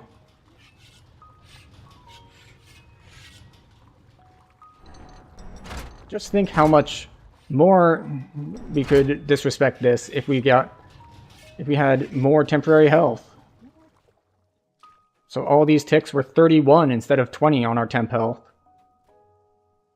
And then just as we run back, we're going to heal the rest of the stuff that we had. So it's going pretty smoothly on this particular build.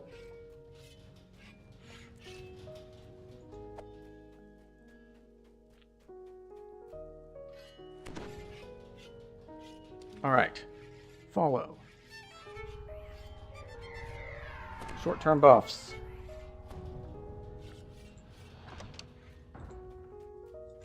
A hobgoblin furiously bangs an alarm as you approach the arena.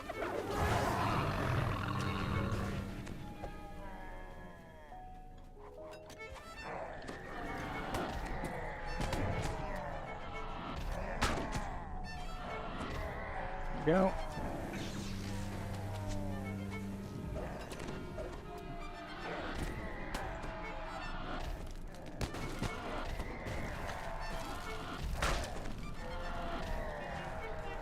There's one up here. Alright. Oh, remnants. Although going back to pick them up is not in the spirit of a speed run. But we're trying to get a general idea, not fully optimize. Welcome, warriors of the Storm's Fist, to the arena of Alright. power. You. Your Let's get a warg. survived their trials. You all won your place in the horde. Now, So, these maggots must do the I haven't been same. keeping track of time, but I'm betting this is sub 20. Recruits will be harried by Daggertooth, who seems to be fighting naked today. Such confidence. They will be hammered by Gorn Gutchewer. He's not just crazy, he's a blood-guzzling champion of the Dragon Blow. Alright. They'll face the leader of the Clovenjaw. So, we have a couple of short-term buffs that we do want to pop up. Lord Jorgundal Okay, wants now we'll cast them. things in his home. And we do want to be over here, Stormreach survived the so that the two melee people run over to the one ranged person. Fist horde. So that we can, you know, hit all of them in our cones. What the hell was that? Why did I do an unlocking animation?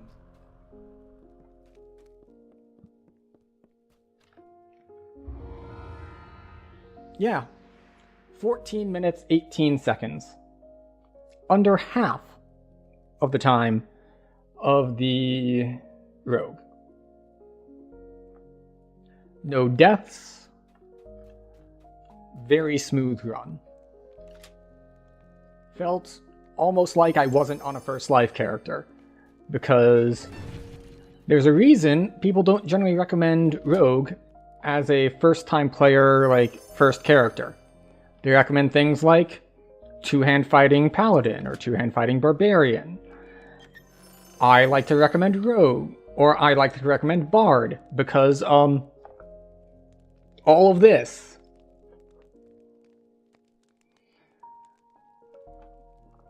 But yeah, 14 minutes, 18 seconds. Oh, regal this dragon looks. How base. Now, it's gonna be hard to beat that. Reflection in its side. So it's time to look at what we have as our potential things to do, Here, and see who we think can beat it. I feel would wash away, along with my flesh. But first, we will sell the loot and pass on the plat.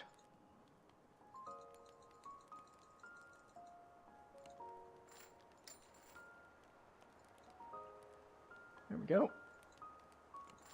4,000 in loot. And only a tiny bit of repairs because we didn't die a bunch.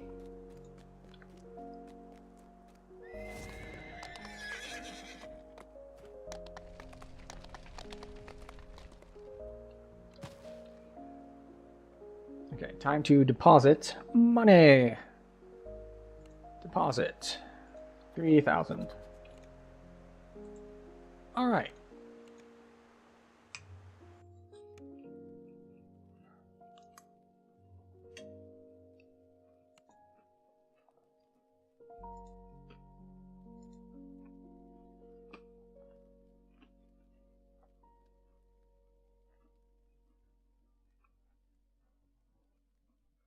Now, here's the question. Which of these do we think will be the most successful at speedrunning Crucible? We have Fighter, Cleric, Paladin, Wizard, Ranger, Barbarian, Monk, and Sorcerer. Now, Sorcerer's got some pretty nice stuff. If we go Air Sorc, then we've got a dash. And also, Sorcerer's got pretty good kill speed. Although, it is a bit of a problem with things like survivability. We could go Stick Monk. Stick Monk has a lot of ways to move around, And Tabaxi Trailblazer specifically is very, very fast with the move speed parts of things. So we're going to try that mostly for the move speed side. Alright, so once again, we'll be a Dex class. We need strength for the two-hand fighting line. Let me just do a quick check on the wiki.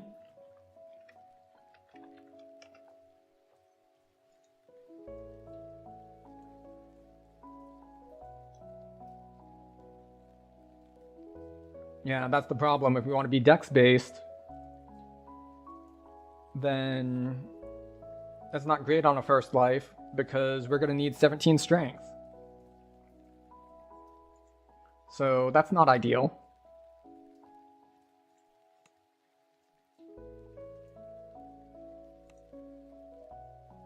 We can't just take one as level ups. The problem with Monk with low wisdom is that a lot of stuff won't be useful, but that's fine. We'll take Int, I guess. So we will take Balance, we'll take Concentration because we're a monk, we'll take Jump because we want that.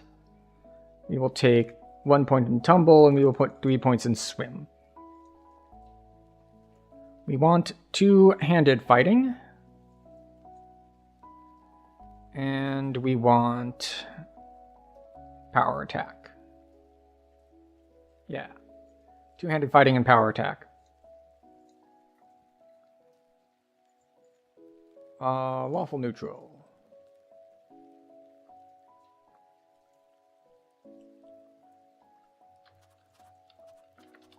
We want leap strike runner.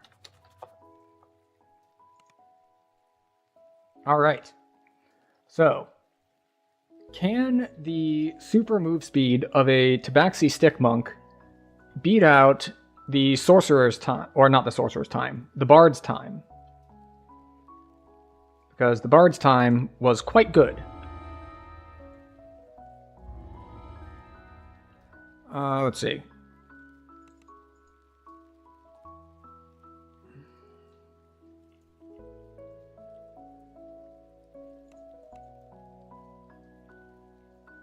Next, we will take dodge. So I forget, do we get deflect arrows from one of these? Or do we need to take it as a feat? I always forget. Like, we would if we had Vistani, we could get it there. Let's check the wiki again. Deflect arrows.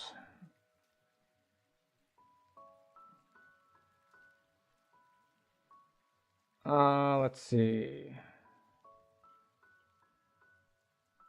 We get it from Trailblazer, I think? Yeah, alright, we can get it for here for 1 point. The problem is, I guess we just go pure Henshin Mystic and then Trailblazer and skip Ninja Spy and Shintao Monk entirely, which I think we're fine with that. We lose, like, a lot of physical resist from here and stuff, but hopefully that doesn't become an issue.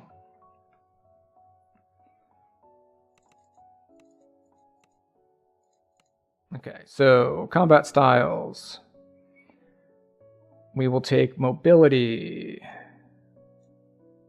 Mobility? Then as a bonus feat, what can we get for our bonus feat?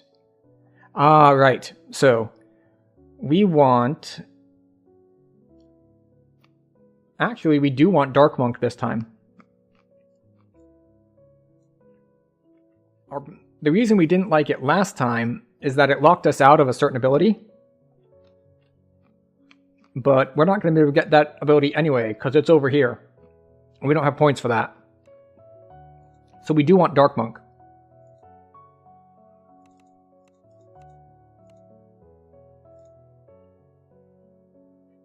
We will take mobility, because we want leap attack.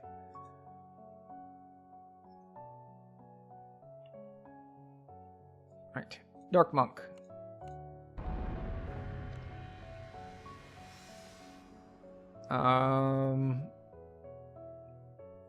Right, we'll take a strength because we need 17 for our feats. And we will take 4 points in tumble, so I don't need to worry about it for the rest of the levels.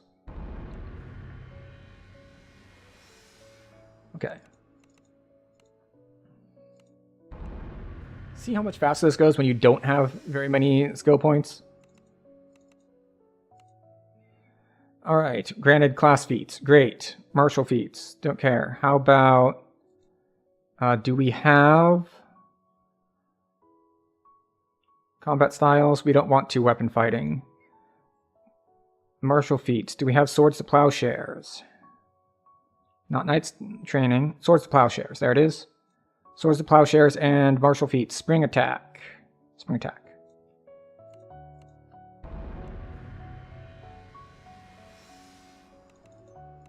There we go. And screw it, we'll go Dex. It's already higher. I think Tabaxi... I don't know if Tabaxi Trailblazer gets Dex or Strength gear. I think it's Dex, so... might be for the best that we decided to go Dex.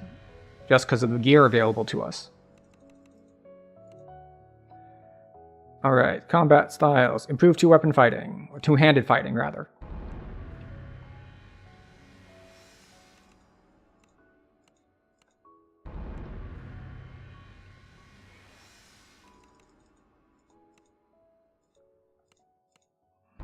So much faster when we don't have to think about skills so much. More Dex.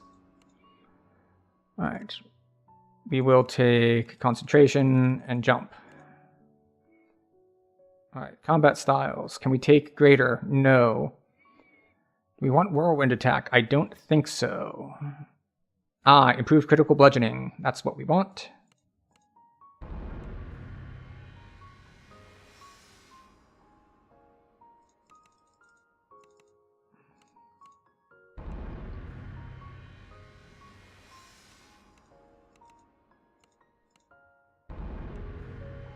Okay.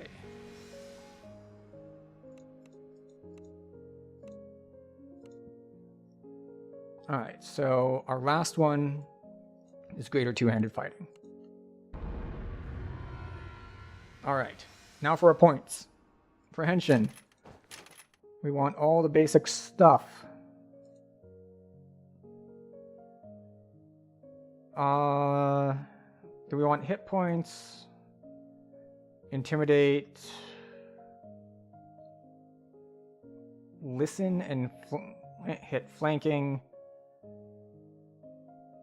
No, we don't need more key gen. We discovered that on our last build. 1 to saves against traps, as well as energy resist 2. So this is 4 to saves against traps, and a decent amount of energy resist. I think we'll take that over the HP. Right, more of this. What is this? Imbue toggles. Right, we do want an imbue toggle. What is this? Oh, right, this is the... No, we don't care. This is our wisdom trance. This is useless to us. Normally, this would be very good to have, but we have 8 wisdom, so it does literally nothing for us. So we take that. What is this?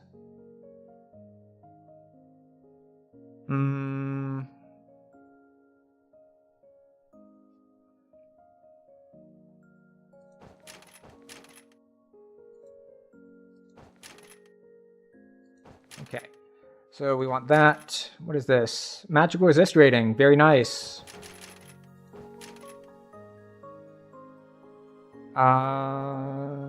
5 to hit and 5 melee power seems good. And then we'll get the active there. Okay. So we're going to accept that. Which one gives us our health? Because we definitely want that one. All right, we want threat multiplier. And we want health. Okay. Those are the ones that we definitely need. This leaves us with 24 points. More dex. More dodge. Alright, so what is the baseline here? Trip DCs, +2 attack. Balance, jump, tumble. Don't take fall damage is not important. Sneak dice probably doesn't matter because I'm soloing. Okay, we take the deflect arrows. We take immune to damage. We will take that as well because we don't have the staff strike thing, I don't think, that gives us the extra. Wait, where is the whirling staff thing?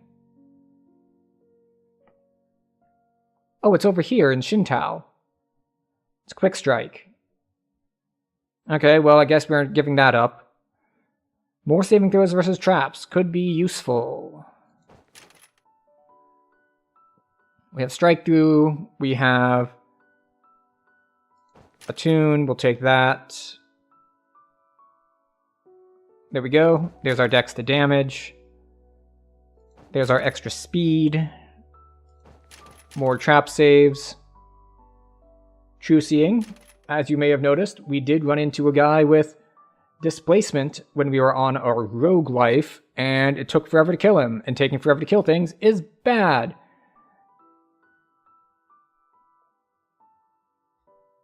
Oh, right. I forgot that I get spring attack for free here, so I didn't need to spend a feat on it. We will take wide sweep.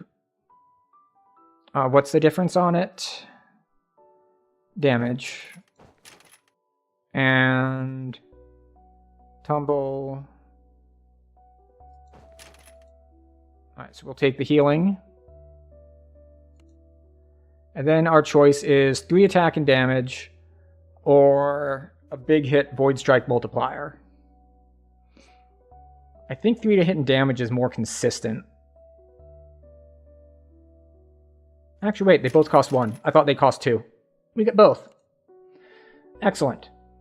Now it is time to set up bars, and boy howdy, unlike some of the others, Monk is very busy. UI, layout, load. Okay, so let's see. I think we're going to stick to Ocean Stance for defenses. The other option is going to be Wind Stance. Fire Stance is great for added damage, but we don't care about that. So let's get out our enhancement stuff. Alright. Cauldron of Flame. Alright, here we go. We want this bar to be here. Well, actually. Here we go. You, go there. Okay. So Cauldron of Flame will be up here somewhere. This is our Imbue. Yeah, here's our Imbue toggle. And then we started it set to acid, so we'll take out the acid strike. Oh, there's a power attack toggle. That stays on. Those go away, that goes away. Okay, so where are our attacks? We've got Incinerating Wave, which is a big AoE wave. We've got Fist of Iron, that's when we want to hit them. We've got our Heal, that's also when we want to hit them. We've got Void Strike, and we've got Wide Sweep. So we actually don't have as much busyness as we did with our current monk at cap. Just because, you know, we are lower level and don't have access to as many things. So then we check in our feats because monk has feat stuff that we might want to do. And let's see. Power attack we already have out. Spring attack. We definitely want spring attack out here. We'll put spring attack there. And that, and that. Okay. Abundant Step. We want that out. Add up to the forms. We don't care about that stuff. This is all out. We will take out Meditation. We will take out Quivering Palm. We will turn on Slow Fall. And we'll bring out Wholeness of Body. There we go. And Feline Agility is something that gets triggered, so we don't care about that. At least as far as bringing it out onto bars is concerned. And yeah, we should be good to go with that. Okay, good. So... Oh wait, we don't want that up there.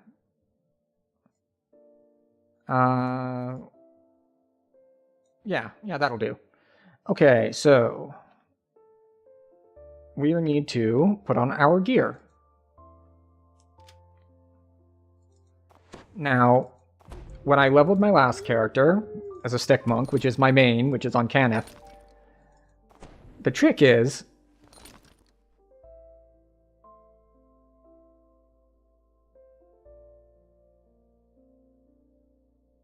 Okay.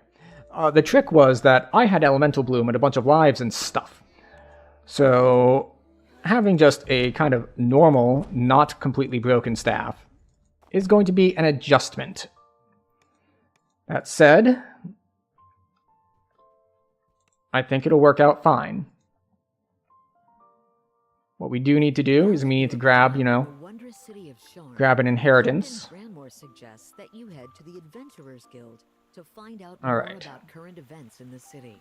Speak to Summer Coronor of the Clifftop Adventurers Guild. And off we in the go. Clifftop Tower district of Sharn.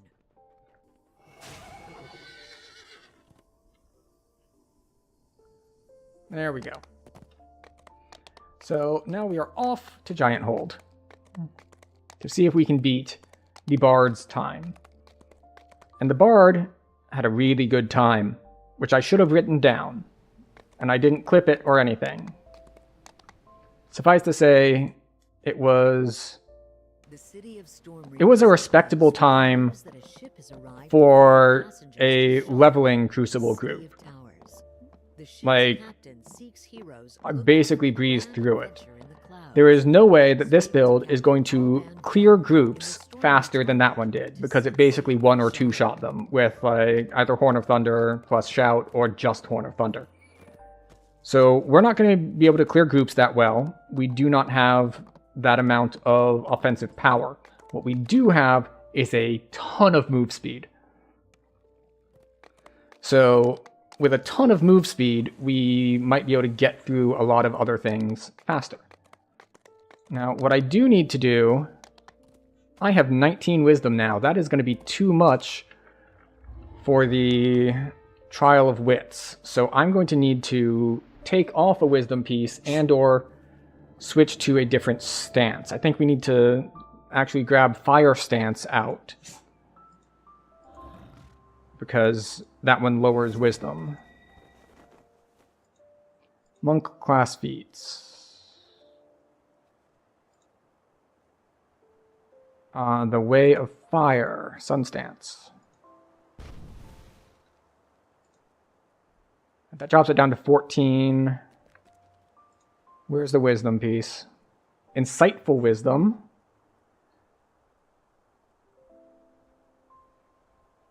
Alright, where's our wisdom? Where's our main wisdom piece?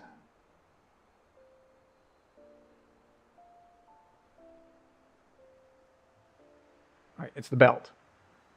So if we go to Fire Stance and take off our belt, we'll be back down to 8 wisdom. So you have to keep that in mind for when we get to that part of the quest. But for now, we would like to hire Tanya. Hello, Tanya. She is hopefully not the evil Tanya, but we cannot be sure of that.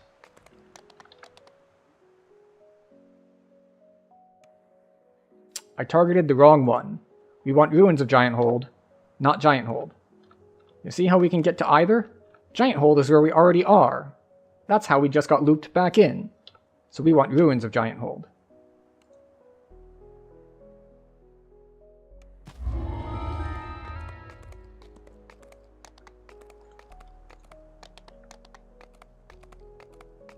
So what is our to hit anyway?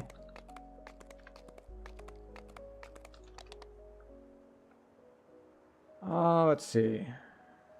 31 to hit, 46 to damage.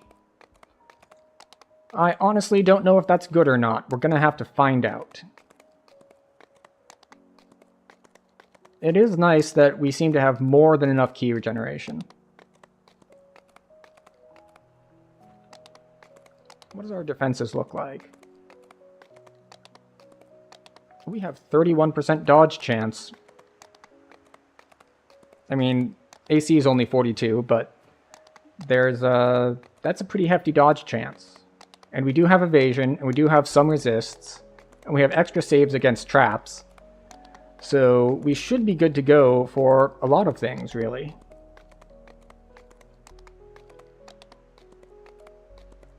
Let's see.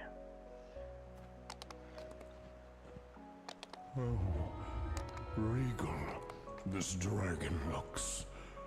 Okay, so no, we want elite. My reflection in its side. Would that I could bathe myself in. You are greeted by growls, insults, Hello. and mocking laughter from the veterans of the Storm's Fist. Right. Yeah, I have no bonuses to that at all, so. The Storm's Fist sneers at you. Alright, so we don't get to do any socials on this, which is the major downside. Alright, we will meditate, because we have to wait here anyway, so we have to gonna just regenerate a bit of ki, so that we can use it when we run forward.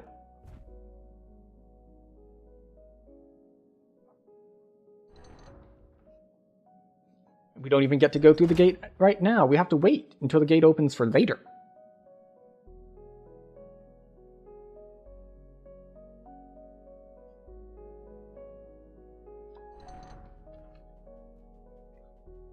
Hi.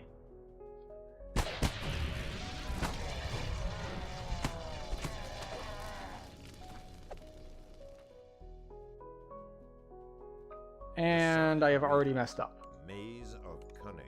We'll have to reset it. The way that I have messed up is that I didn't summon my hireling. So I won't be able to do things like the maze. So let's run it back.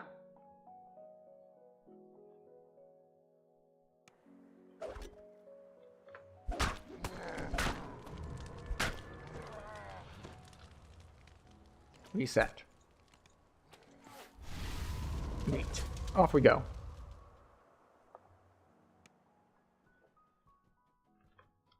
You are greeted by growls, insults, and mocking. Jorgundal, the commander Okay. of the Storm's Fist, sneers at you. Once again, we get to meditate while waiting. So that we have enough ki to actually, like, use our abilities on that first group.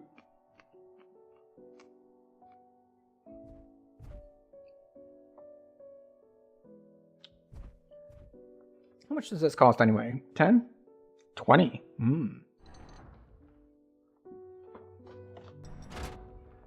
Alright. But mostly we want to use it for dashes. That's what we want to use it for. I forgot again. We're going to be slightly slower. I don't want to reset again. This is what happens when you're in too much of a rush. You forget the things that you were trying to do. Hello, Tanya. Welcome, Tanya.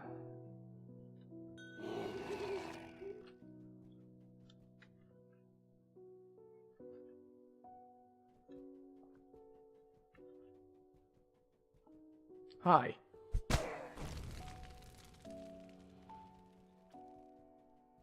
The sign reads, Maze of Cunning.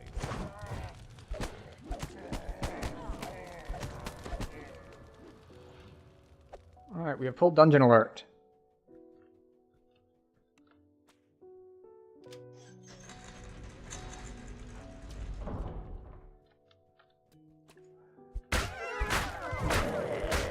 Wow, the attack speed feels so slow. Alright. Follow. Stay. Alright. Passive.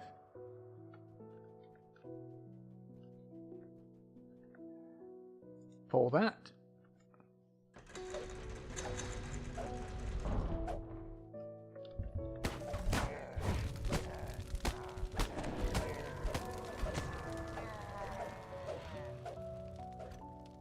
Let me pick up the crest.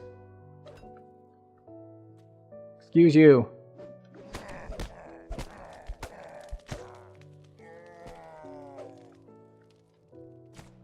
Let me pick it up. Doesn't want to let me target it. Wait, there it is.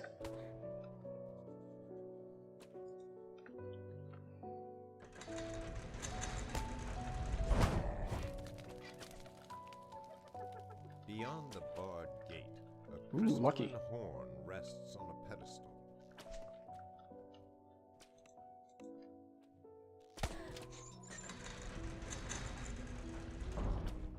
Alright. She turns that once more for me. And we kill these guys on our way through. Then we get rid of our dungeon alert while we're at it, which is very handy. Follow. Stay. Now please pull the valve.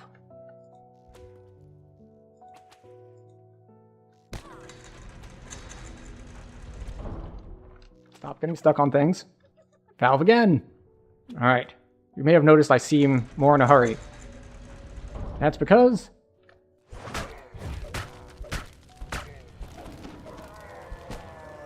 this part is based on my ability. Oh, see? I didn't turn off auto target and keep the thing targeted.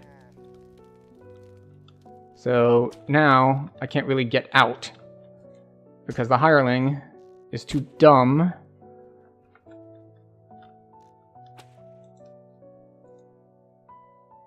to figure out what to try to interact with. Like, you can see that she is like right here on the map next to me because she followed me even though I told her not to. So we are going to once again have to recall because the hireling did not do what she was told.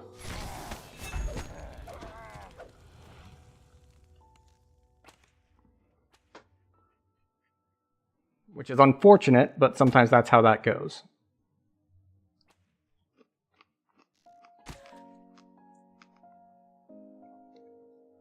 Oh, regal this dragon looks. How base is my reflection in its sight. Reset. Would that I could Okay. bathe myself in fire here. This time, we're not going to forget to summon her, I feel would wash away. and we will convince her You are greeted by Growl. that it is in her best interests On the left, Jorgundal, the commander of the storm, to actually sneers at you. help me.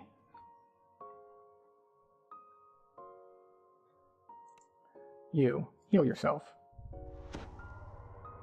Stay and be passive.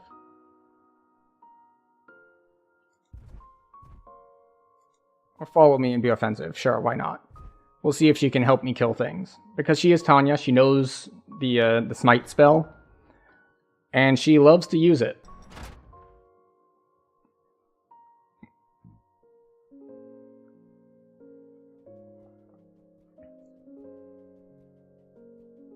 Alright, I thought it would open a little faster, but this is fine.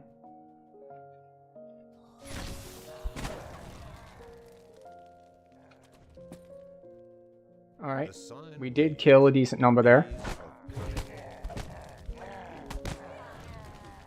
Hello, Friedling. Welcome. We have discovered that chains are not good with their starting gear.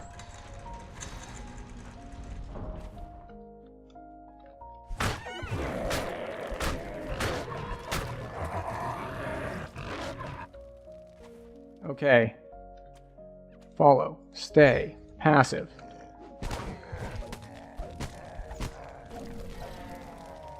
Alright, target the valve. Auto target disabled. Pull the valve.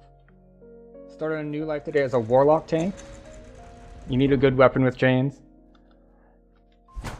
Yeah, so this is part of a theoretical contest of mine that I'm still not sure if I'm running or not, but I wanted to actually test out how plausible it is.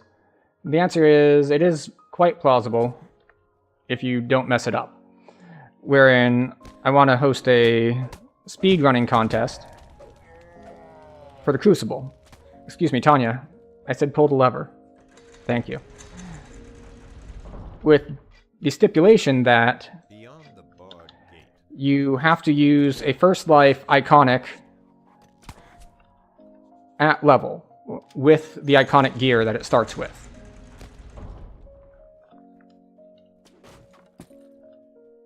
So far, the rogue had a pretty big problem with dying. Oh. Improved trip. That's not good.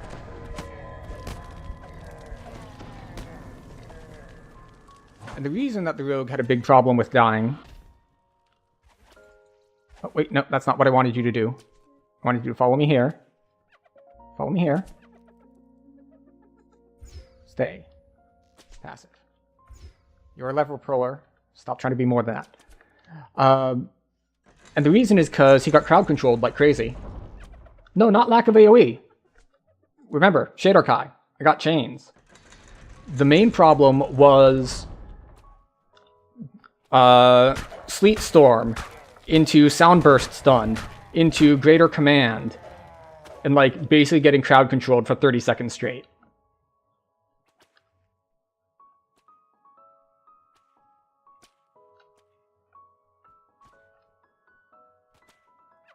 Why can I not target it? See, now I had to untarget the thing and have to pray that this works.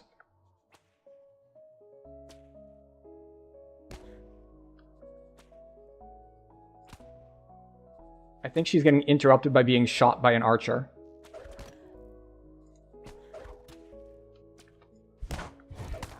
So she's trying to pull the lever, but she can't because she's getting shot.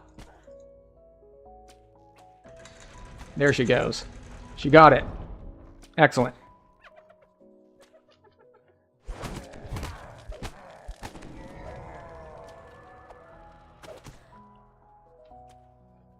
You can go on offense now.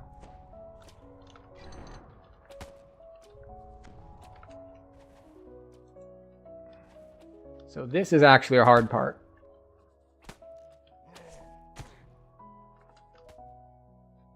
Oh. Ooh, we made it. Nice. So, I died there on the rogue because I missed my saving throws and got hit for all of my health at once.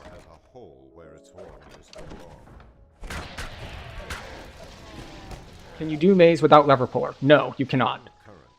That's why I was thinking of, as for the rules, you can use any hireling that you can buy in Giant Hold. So, no like cash shop ones, but buy something in Giant Hold for the Giant Hold quest.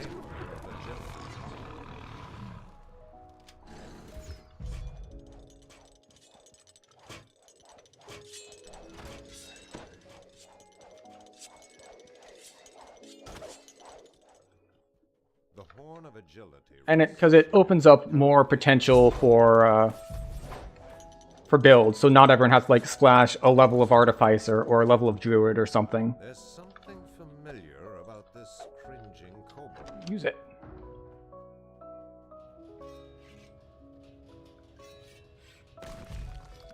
Damn it. So this is the other problem with this build. It does not have anything to do the socials with. Even the easy one, which is the map.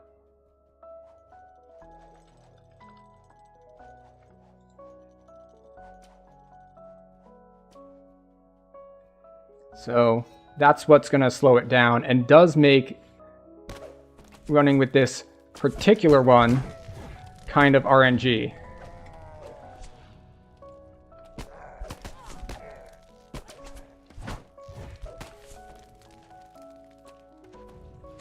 Go. Oh, right. You approach here. Book on a take that off. Surrounded by 6 numbered doorways. 6th door hides death. I'd better not open the 6th door then.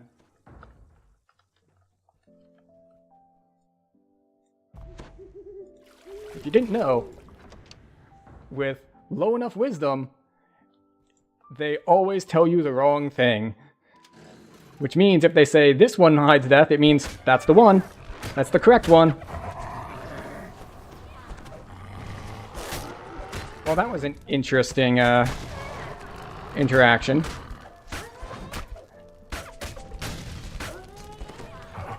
Using spring attack while in that thing was kind of odd. Alright, the Soul Howlers are the problem. They are the main crowd control people. They also heal to full if you're not hitting them hard enough, which I also found out on the rogue.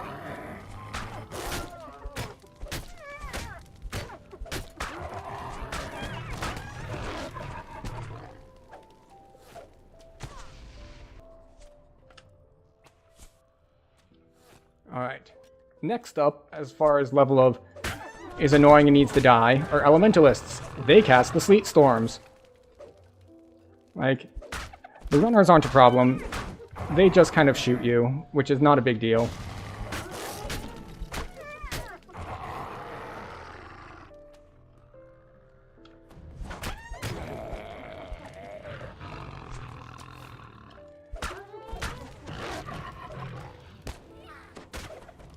Ah, I missed. Okay, I need to get to the north side. Where the hell am I? I'm at the entrance. Okay, good. I know how to get there from the entrance.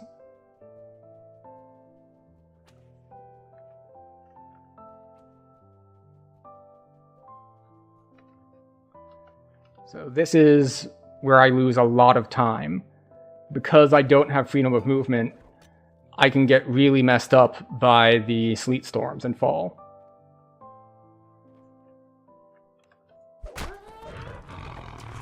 It's true that the self-heal on Rogue also isn't good.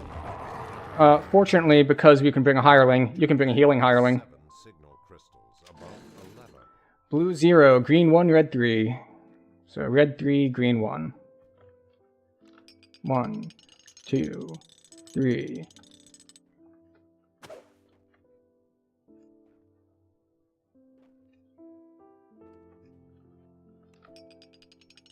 As the puzzle wheel clicks into place, a loud gear grinds in the southeast corner of the room. Which I think also opens up a little bit of, we'll say, build variety.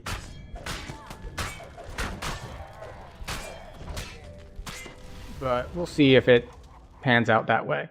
So, now we've gotten to the swim portion. Yay! But we have evasion, and not amazing saves, but good enough. We probably won't be able to disrespect it as much as Bard did, but we'll be able to disrespect it a decent amount.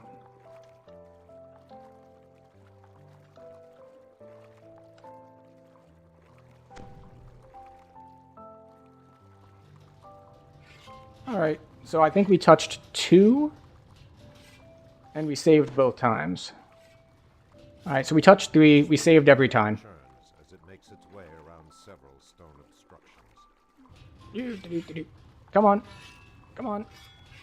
I don't like that when the current is on, you can't surface. Like, it doesn't just keep you from moving in a direction, it keeps you from moving up, too. Which is, you know, a little annoying.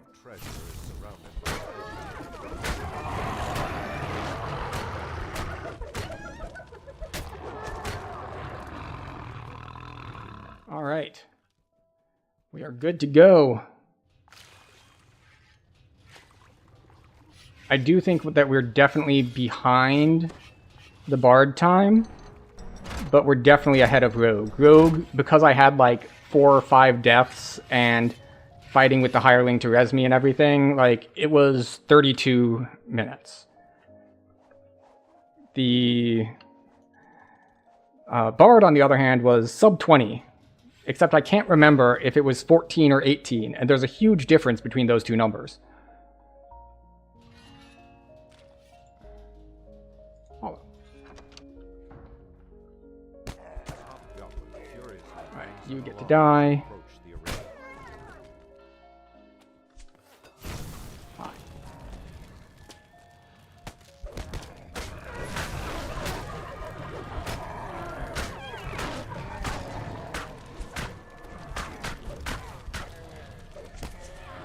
Alright.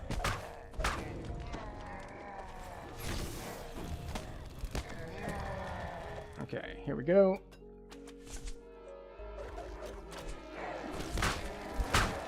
There we go. Is that all of them?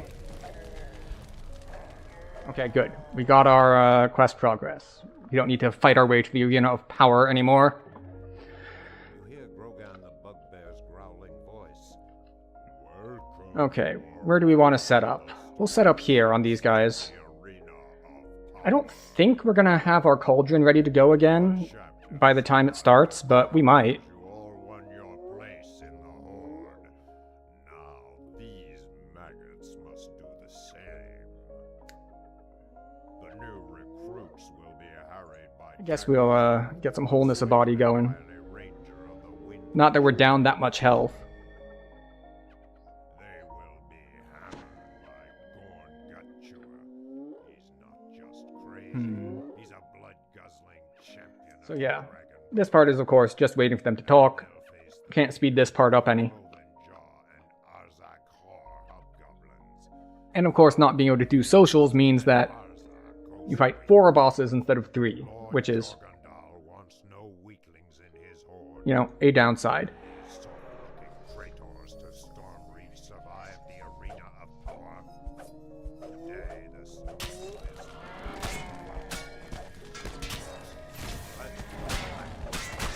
Oh, I got too used to it at Cap, where you can actually move slightly and not immediately die. Or not immediately lose your thing.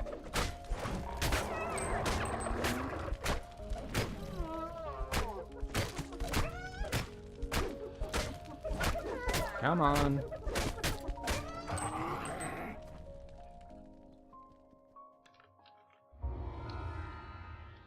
Oh no, actually pretty comparable. 1424.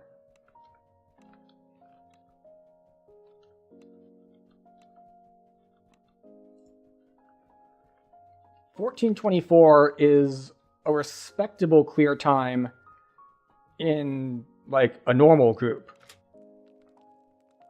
So the move speed really does make a big difference. Plus, we didn't have that big a difficulty in clearing the packs either.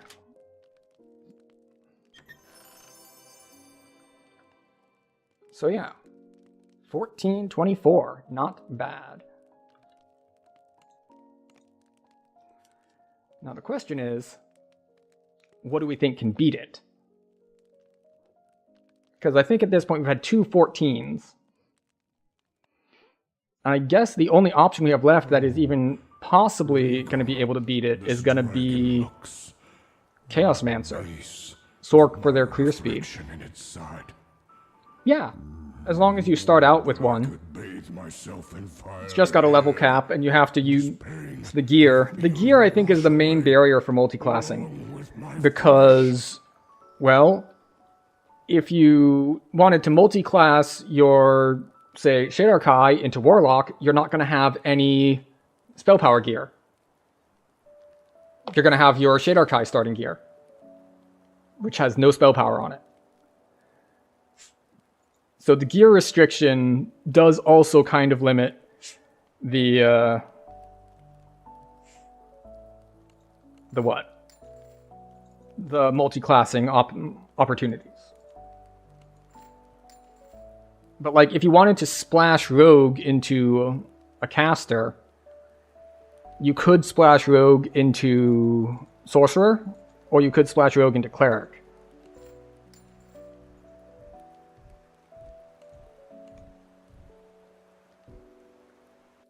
I'm assuming you meant like just a splash of Rogue and then a bunch of Favored Soul.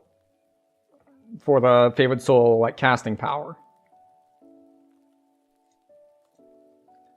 Okay, I don't think a Paladin is going to beat it. He doesn't have the move speed or the improved clear speed. Barbarian is a possibility. Like, they'll have the clear speed, and they've got run speed, and they do have sprint boost. So we could try that. Yeah, we'll try that. Alright, so we want strength. And we want constitution. And we do want our wisdom low, so that's good.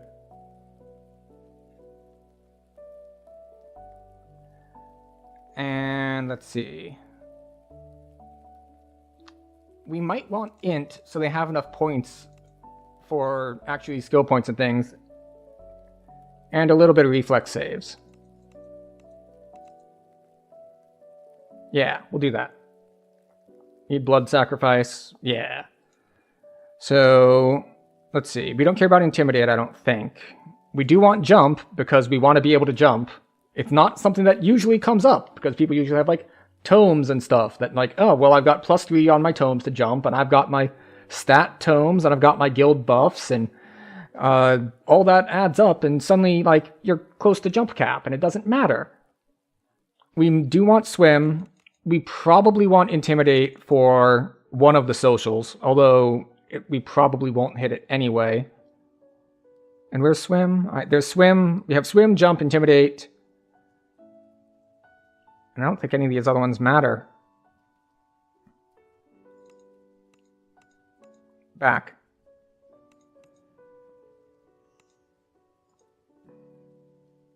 There we go. And we will take... Oh, let's see. It's a raise core shifter, so I'm going to start out with wraps, not a two-handed weapon, so we need to do two-weapon fighting. Next. Temp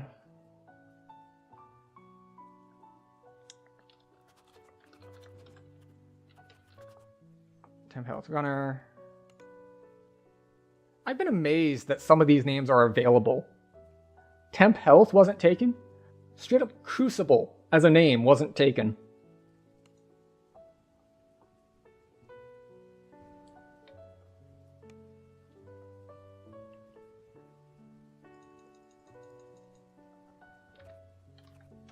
UI, layout, load.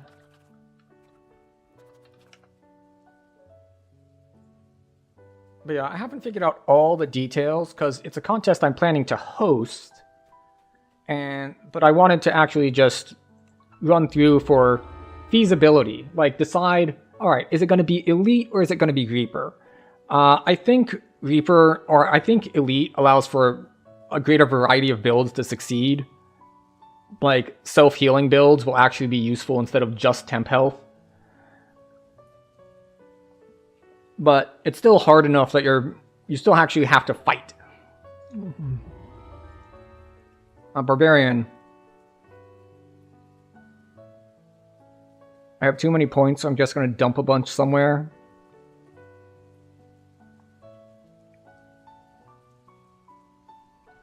Screw it. We'll put points in diplomacy. Where is it? There it is. That's just for faster leveling later.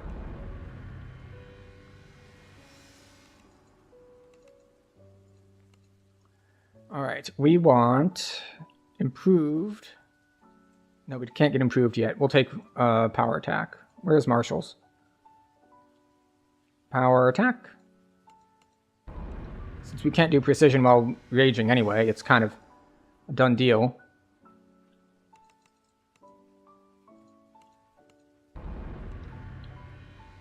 Okay, we want more diplomacy. There we go. At least Barbarian is pretty fast to level since you do have so few things to do. Like, you don't need to pick spells, you don't need to do many skills. We still can't get it because we don't have...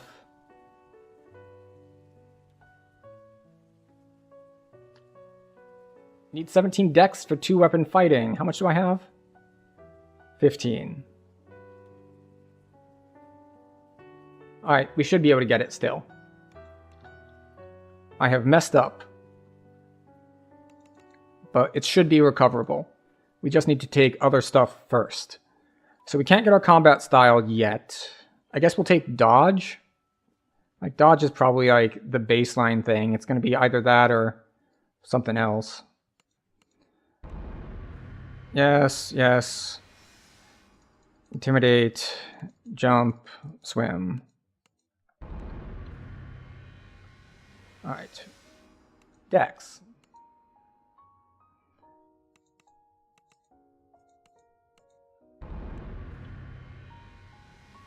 Alright. There we go. Dodge and mobility for the... you mean spring attack? I don't know if I'll have enough feats for that. That's the problem. Although it might be worth it anyway. And the reason it might be worth it anyway is what I'll be giving up is greater 2-weapon fighting. And it's entirely possible that I just don't care about greater 2-weapon fighting. Alright, one more dex.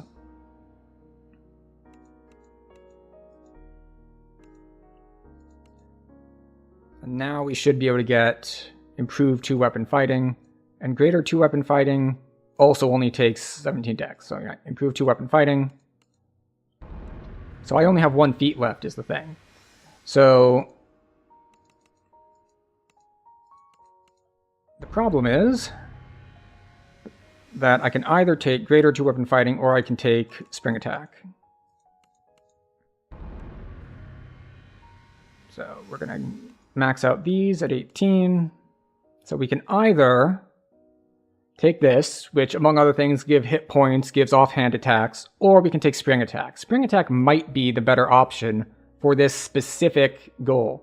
Oh, or we're going to miss out on improved critical.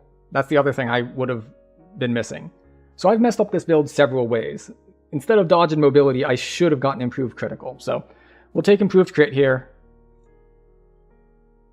The question is, am I going to have trouble killing things? I don't know. So we're going to go with this for now. It will help with the agility test, but I have sprint boost for that as well, so I don't think it'll be that big a problem. So spend points on action boosts. Alright, well, we definitely want this. We definitely want 1 point in there at least. Strength while raging, we might want it. So let's see, we're going to have sprint boost here. We'll grab cracking attack, sure. Alright. No, not you. You. Do we care about the Razor Claw Shifter stuff? Like, what is there in here that I would really, really want? Like, we got longer rages, which is nice. We got constitutional raging, which is nice. Let's see. Shred. Shred looks pretty solid. Magic Fangs, solid. Let's see. You bypass DR. I don't think we're worried about that here. Iconic Rage on Scent. Alright, immunity to fatigue is nice. The question is, which top end do we want to go to? Like, Occult Slayer is probably our preferred option here. We'll take a point in dodge, maybe? Longer rages, because we are relatively low level. We're assuming that... no, we don't care about that one. This one is nice. For all those casters on top of the maze.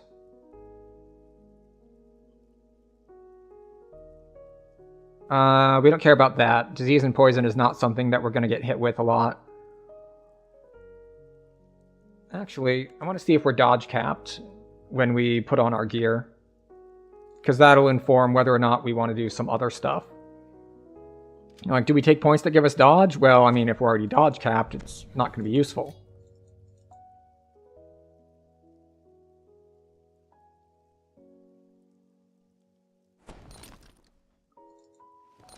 Alright, so we're just going to equip all of our gear.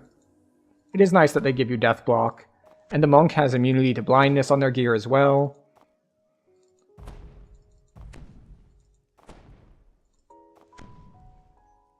Okay, so how are we on dodge? We're maxed out on dodge. Great. So there's no point in taking points to improve dodge. Will saving throws, maybe. We get convenience of longer rages. We get... Dodge is useless.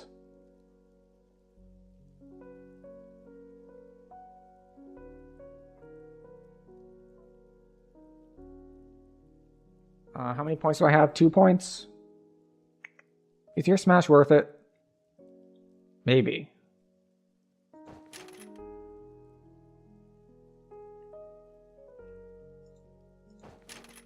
There are some annoying casters. Alright, and we get to take Blank Thoughts, which gets Slippery Mind, which is nice. We're wearing medium or heavy armor. I don't think I have medium or heavy armor. Oh, it is medium armor. Oh. Well, there we go. That's weird that they have their 25% health in tier 4 instead of tier 5. Not that I can go tier 5 in anything else at the same time, but still. Wait a second. Oh, right, it's competence type. I was like, wait, you can double up. It's like, no, you can't double up. It's the same type.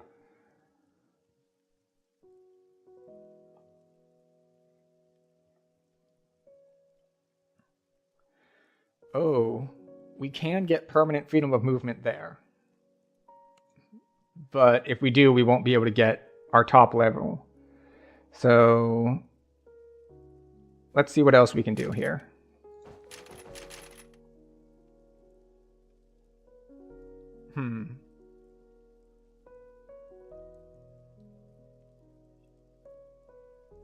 It is. That's why I'm like looking at it hungrily. So we'll take strength. We'll take this and strength again. We'll take this and that. And natural armor we don't care about. We'll take will saving throws to get us up to 10. Do I have what on gear? Freedom of movement? No, I highly, highly doubt it's on any of the given gear. Like, you get feather falling, you get speed, you get blindness immunity, but I'm pretty sure there is no freedom of movement here. Deadly 1. And yet they have insightful fort on it. Yeah, no. No freedom of movement. Favored enemies, don't care. Offhand attacks could be good. I've never used Pounce, actually. I haven't actually played Razor Claw Shifter. Like, it's not bad in the sense that it, like, gives you stuff you don't need, but it gives you just, like, the basic stats that you want and nothing else.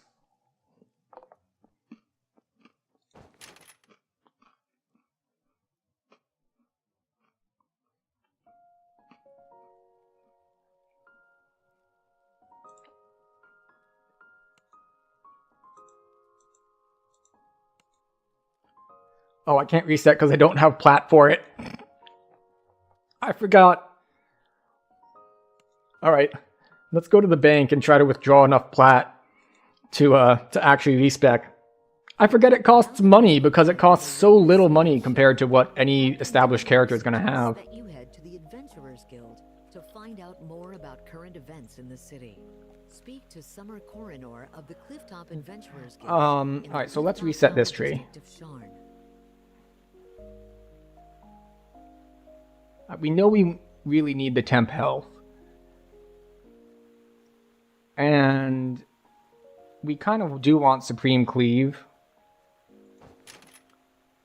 Mostly because we want to spend points to get up to the next level, and the other stuff doesn't really matter that much. And we'll dump one more point into Strength while raging, I guess.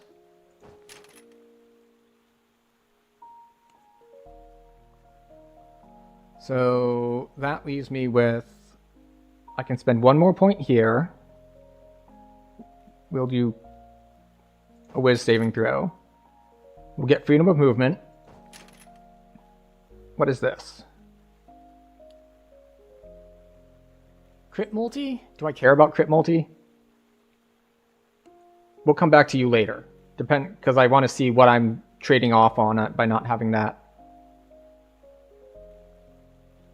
Exhausting blow.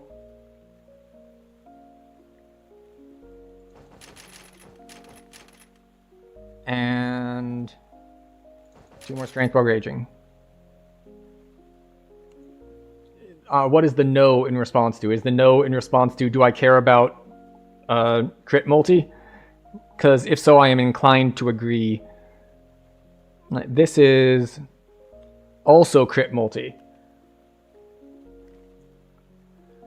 which is unfortunate. But we'll take Tantrum. And we have 7 points left.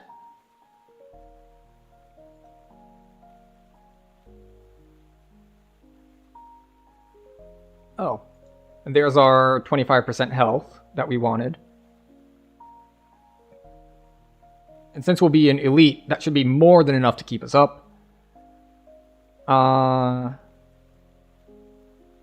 We don't actually care about this. Like, we might put 1 point in it, but we have 6 points right now. I think we're better off dropping a point in Occult Slayer, get longer rages, and more damage reduction, saving throws, hit points. Can I use it? No. For the rules that I am considering, yes. I can't use it on this character because I haven't unlocked it.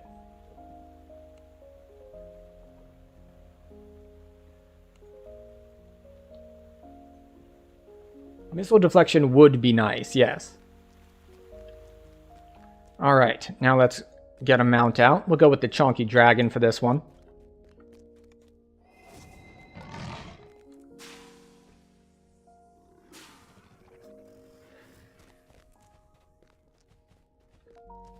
Alright.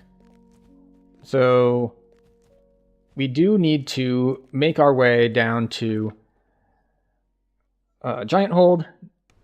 We will also need to pull all that stuff we just leveled onto bars. Hate getting hit by archers and maze. Yeah, so do hirelings. The news that a ship has arrived to ferry passengers to Sharn. Especially when they're trying to pull levers. Well, turn valves, but same idea. Looking for a grand adventure in the clouds. Speak to Captain Alban Dranmore in the storm. I mean, honestly, like, this is just me doing some basic surveying of what's generally doable. And I was initially concerned about, it's like, maybe this is a bad idea overall. Like, I didn't realize how hard this was when I was on the rogue life. And then I did the bard life, and I basically walked through one-shotting everything, and nothing could hurt me. And so it's like, oh, rogue's just bad as a first life character. Right, I forgot. Whereas Bard is very strong as a first life character. Incredibly strong, in fact. Hello, I would like to hire Tanya.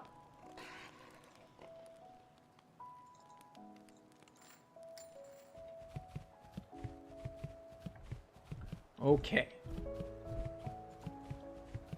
We'll bring Tanya out.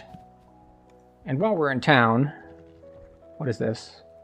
Razorclaw Shifter, as opposed to Barbarian Rage. From what I understand, Razorclaw Shifter also gains all the benefits of Barbarian Rage. This shares charges with Barbarian Rage, and anything that grants bonuses while raging will grant bonuses with this. Yeah. Alright, good. So we're going to move that over here. And then we're going to look at what actives we got. Alright, we got Blood Tribute. That goes there. We got Cracking Attack. That'll go there. Stealth goes off bars. Sunder goes off bars. We might keep Trip. We're going to get rid of Dismiss Rage. Exhausting Blow. Might as well. Frenzy. Magic Fang. That's a buff. We'll put it over there. Pounce. Defensive Fighting. Don't know why. Shred. Sprint Boost. Supreme Cleave. That's got to go up closer to the front. As does Tantrum. And Weapon Bond.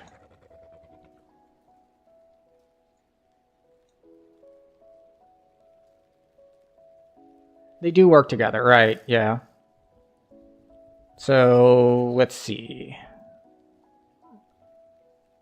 Alright, so let me just familiarize myself with these, because I haven't played Barbarian in a while. And I don't think I've ever played Razorclaw Shifter. So, Supreme Cleave, that's Great Cleave. It hits everyone around me. That's great. Tantrum also hits everyone around me. Pounce, alright, so we have a jump attack on 3. We have a single target attack on 4, single target attack on 5. Okay, good to go. Oh, wait, single target attack on 6. How long do you give people to build and prep tune? When I announce it, I'll probably open submissions for like 2 weeks, I guess. I haven't worked out the details entirely, but it's not going to be like a today only. Like, from 1 to 4 in the afternoon, whoever can get the fastest wins. It's going to be more like, have time for people to get an entry. Mostly because I don't have a lot of, we'll say, reach as far as like viewership and whatnot, so I'm gonna like post on the main forums, and I can like ask Axel and whatnot if I can post on his server in various places.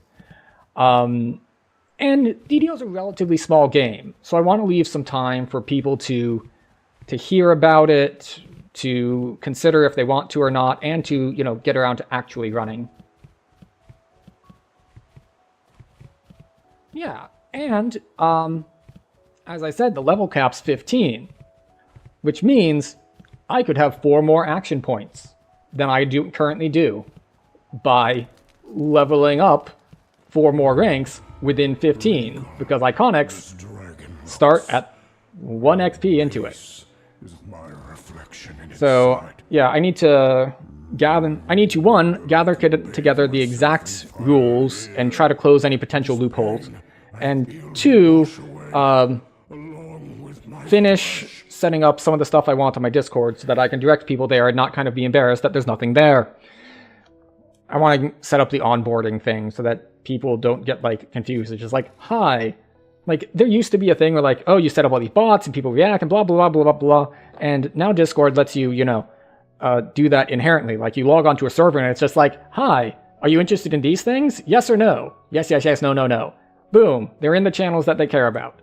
Like, it's much nicer. I joined a server that had it and I was like, oh, this is really nice. I should set this up for mine, where there is nobody there. But, okay, so, we're not going to forget. This time, we will summon Tanya.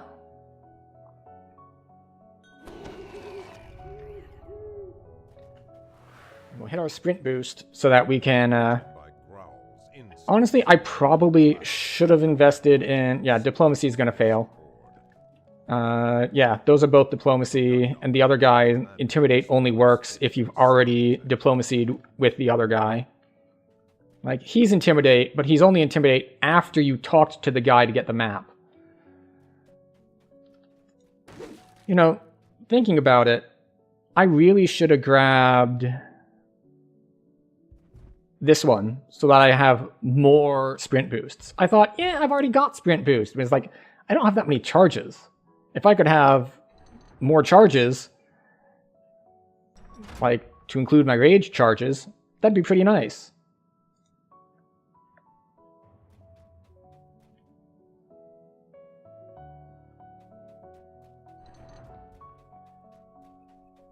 Okay, so how does this leap attack of theirs work?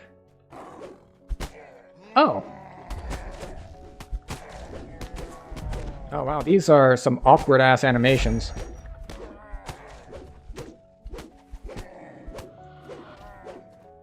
Oh, you know what would help? If I were raging first? The sign reads, Maze of Cunning. Like...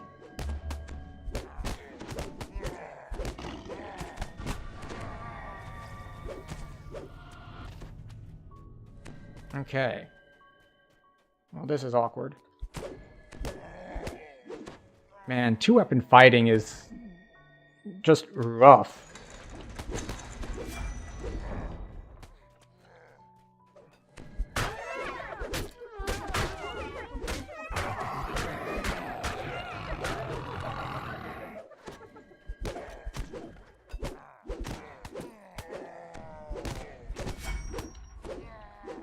Okay.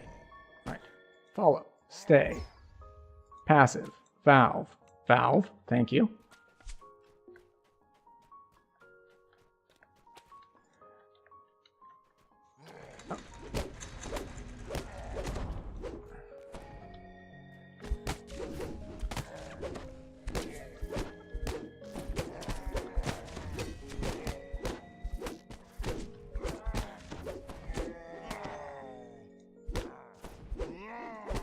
Stupid prioritization.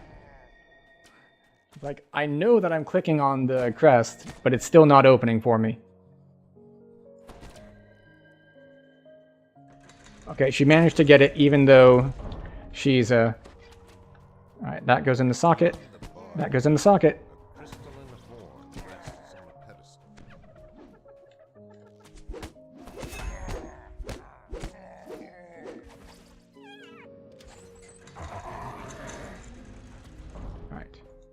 Please pull that lever, because it sets us up for the end.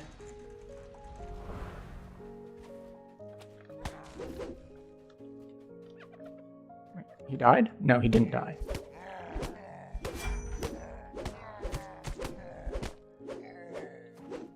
Okay. Follow. Stay. Passive. Valve. Valve. Valve.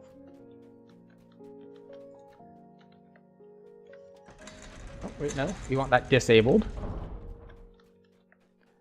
More turning of valves. She's almost as reliable as party members.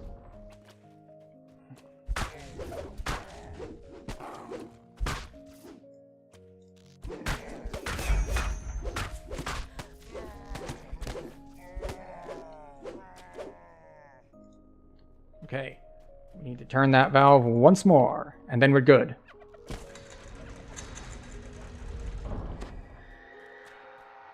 Alright, how long do my rages last anyway? Ooh, less than 2 minutes. That's annoying.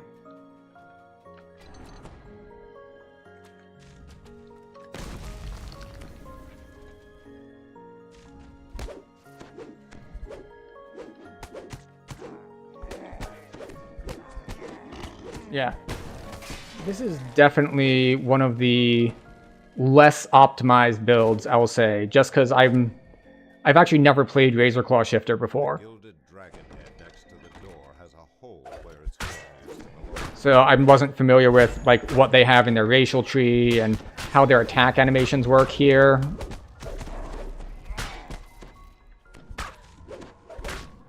And just in general, it feels really clunky.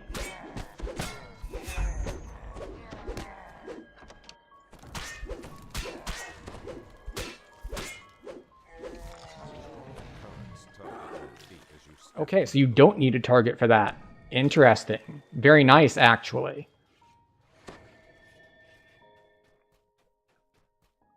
Hi.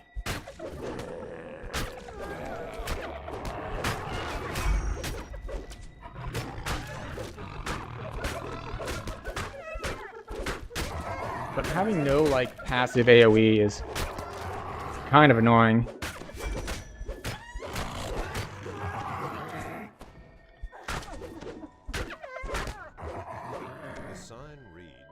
Chamber of Agility.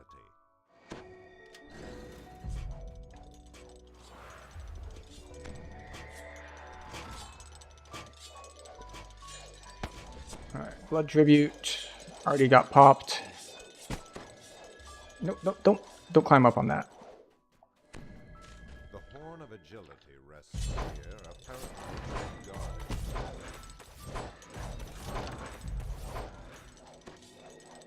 guarded. The thing is, I'm not that, like, healthy. There's something familiar about this cringing kobold. Alright, I'm not going to use my sprint boost just because...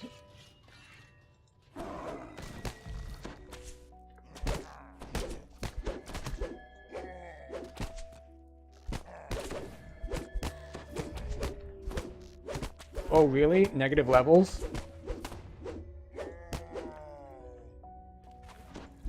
That is really a problem. Speaking of which, hey Tanya.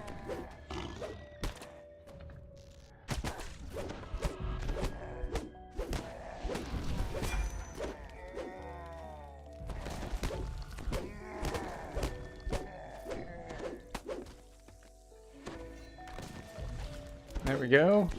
Little quick tap on the jump button so we don't fall in a hole.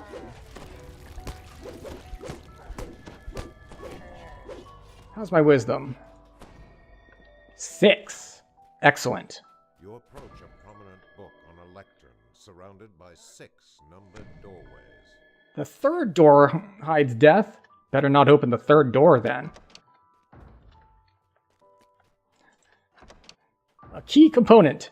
Make absolutely sure that you are not wise. Because if you're not wise, you get that every time. Nope, just hand wraps.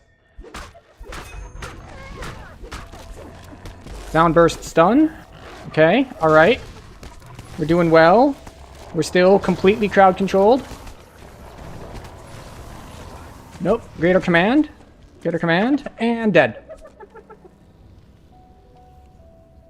So that was sound burst stun, into comet fall trip, into greater command, into dead. And while spamming blood tribute in that whole ordeal, I managed to get one blood tribute off in that whole set.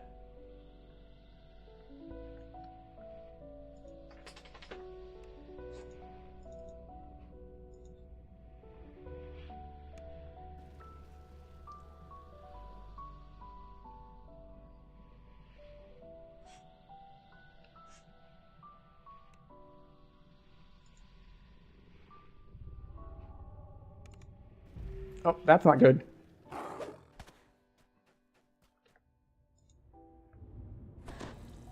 Thank you. I would like you to heal me now, please. So, yeah. This is why I took... This is the downside to getting low wisdom so we can get through this door easily. It's that, we have terrible will saves. 12 to will saves. And that's with, like, taking plus will saves here.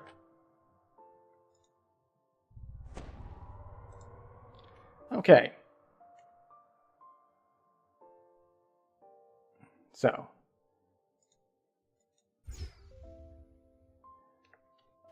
Let's see. We want to be raging.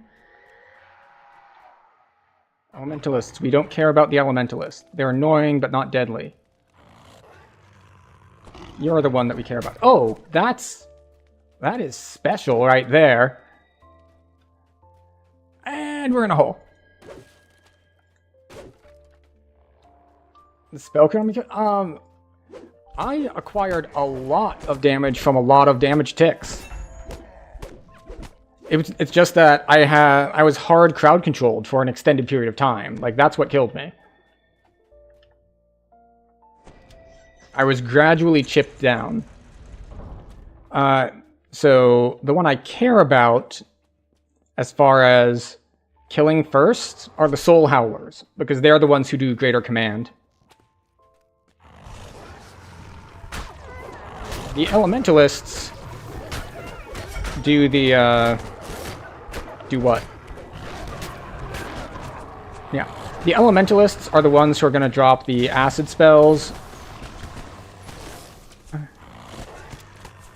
and stuff like that. But the hard crowd control, that's the Soul Howlers. Nope, we're still greater commanded. Nope, still greater commanded. And dead. So, this is why the rogue took so long. It's just that much crowd control.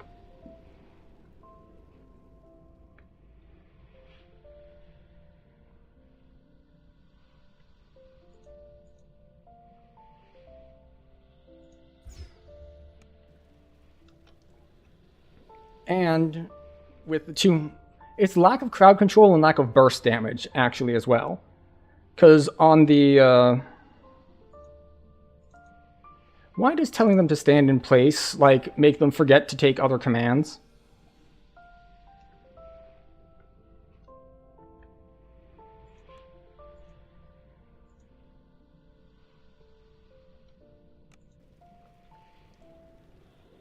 So... Yeah. So when I was on the Bard, and the Bard can just walk up and hit, like, Horn of Thunder, and they explode, it's like, no problem. But the fact that I have to walk up and just hit them for a while, because I'm two-weapon fighting, makes it a problem.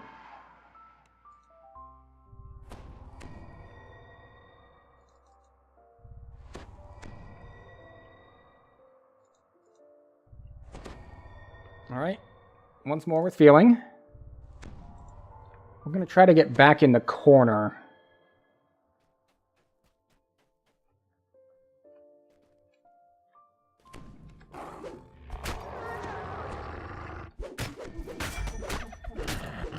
There we go. One Soul Howler down.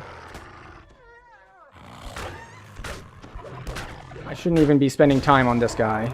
I should be going straight for the Soul Howlers, because they're the ones who do all of the crowd control.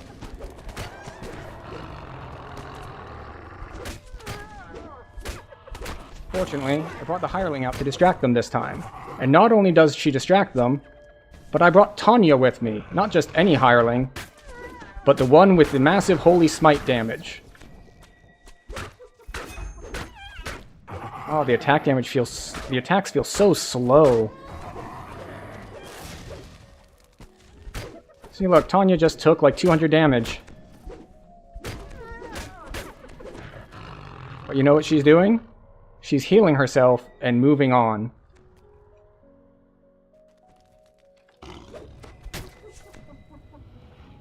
Because that's just the kind of person she is. Also, I do find it funny that the Elementalists cast Sleet Storm, but do not themselves have freedom of movement. So they will fall down inside their own Sleet Storms. Which is, you know, something. Alright, so it is what? Red, blue, green. 2-1-3. Alright, as long as we don't fall down, we're good. 1, 2. And now just 1, and then 3. And I'm not saying that out loud just for stream. It's to help me remember as I run around so I don't forget in the 5 seconds it takes to run from one to another. And this one is 3. 1, 2, 3. There we go. But yes, those deaths are going to have a strong impact on the time for the Barbarian build. For, you know, the obvious reasons.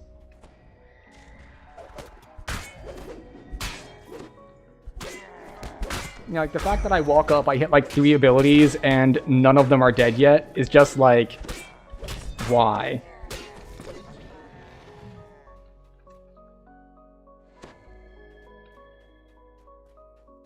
Like, I've killed 58, and Tanya has killed 8. She's just that reliable. Alright, down we go into the watery depths. Ow.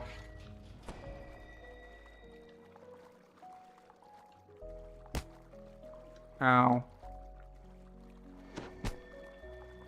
I don't have evasion, and yet I'm still disrespecting them. Fortunately, you can use Blood Tribute while swimming. And also I have the passive healing from having Rage on. So, that's handy. Also, if I really were concerned about it, you can call the Hireling, and Hirelings can cast healing spells underwater. A glittering pile of treasure.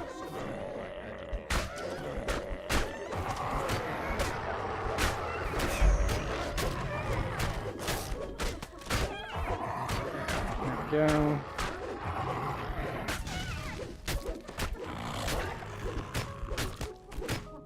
So if we compare this to, like... See, also they heal to full if you don't kill them fast enough, if you just noticed that. So... The Soul Howlers are the priority target if you're not one-shotting everything. So... That's special. Thank you for the follow, Silvara. Welcome to the stream. So far, the Stick Monk and the Spellsinger Bard are far and away better than the Barbarian and the Rogue. And I blame single weapon fighting and two weapon fighting respectively. Like, both of those got 14 minutes. The Rogue took 32 minutes. And this one is looking to be, I don't know, 25? It's up there.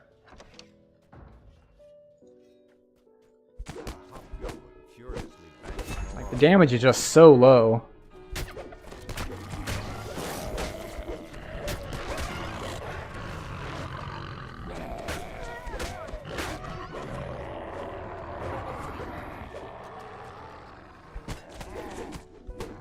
And the hitboxes on the cleaves are really, really quite bad.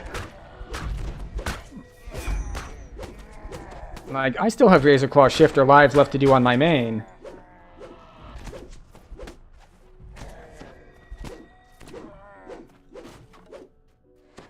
Alright, so you need a melee character, but you don't know what to base it off of.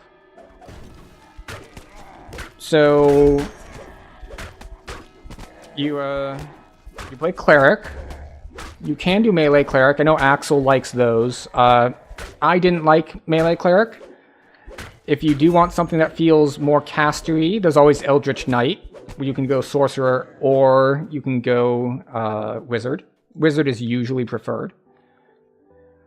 And, but honestly, any big weapon, Paladin or Barbarian, is going to be pretty smooth sailing.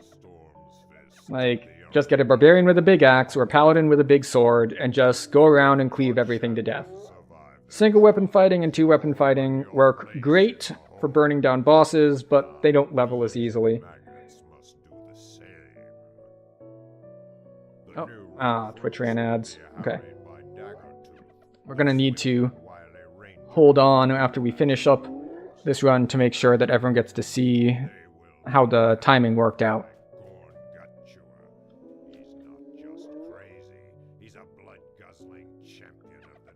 So we just gotta wait for them to finish talking, and then we get to do our boss fight.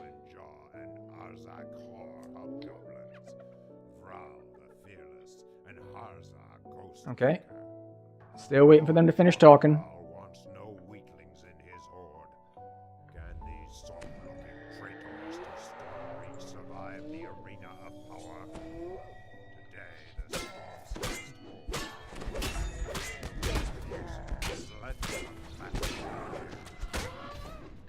Alright, so it looks like that has a minimum distance, because I was aiming for the guy right in front of me, but it still just, like, went way far away.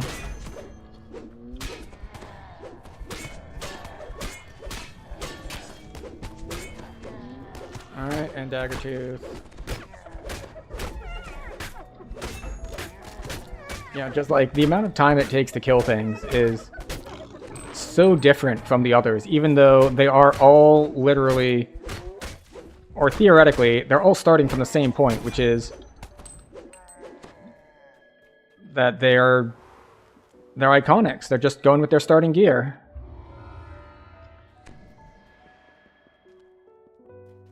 Okay. So, 21 minutes. So even with the struggles, still like 10 minutes faster than the Rogue. But still 50% slower than the two leaders, who are each at like 14 minutes and change. So it's we were at a clear disadvantage on AoE clear speed, because even though we have two 360-degree cleaves, like, it just took forever to kill things. Like, the damage is pretty bad, actually. I don't know if that's my build specifically or Razor Claw Shifter in general. But yeah. Alright. Excellent. People are back from ads, so we can show the results. 2120. Had some clear problems with vulnerability to crowd control. and AoE clear speed. Clear speed in general just took forever to kill anything. But, I mean, the real killer is death. Death is the real killer. And the reason we died is vulnerability to crowd control. And it just gets multiplied by the lack of damage. Because if you're vulnerable to crowd control, but you can really quickly kill the mobs that do the crowd control, you're still going to be okay. But having to get to them and hit them for a while to kill them, well, they've got plenty of chances to land a command on you. Command lasts like 10 seconds. And something else is going to land within that 10 seconds. So let us sell stuff and pass along our platinum to our next attempt. Which I believe we're probably going to do Sorcerer. The Sorcerer should have no problems with the clear speed side of things.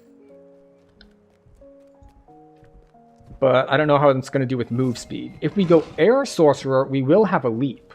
So that's something to consider. So we're going to deposit 3,000 gold. Or platinum, rather. No, not 300.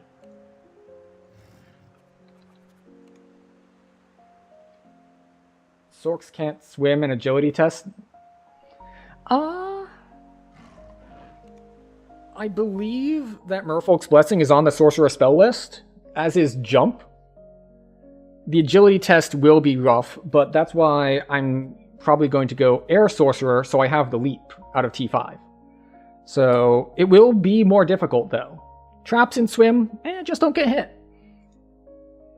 It's not the character, it's the player after all. Probably, theoretically. All I need to do is not get hit, and then it's not a problem. Okay, Charisma. Constitution. Skill points. Not falling over if I pick up a leaf. And a little bit of reflex saves. Good, good. Okay. So, we want Spellcraft. We want Concentration. We have nothing else. We have terrible skills. Our skills are awful. Bluff is useless unless we also have Diplomacy. And we're not going to have Diplomacy. So we're just going to go all in on Swim, Concentration, and Spellcraft. Alright, we get Meta Magics. Maximize. We grab... Where's Jump? We grab Jump and Merfolk's Blessing, which would be a terrible choice if we were starting level 1.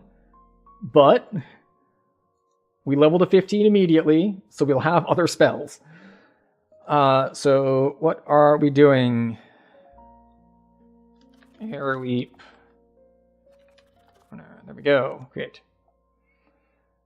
All right. So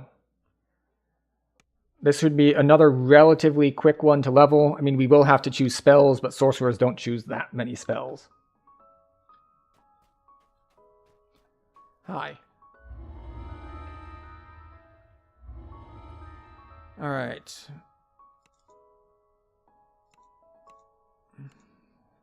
Okay, so we want...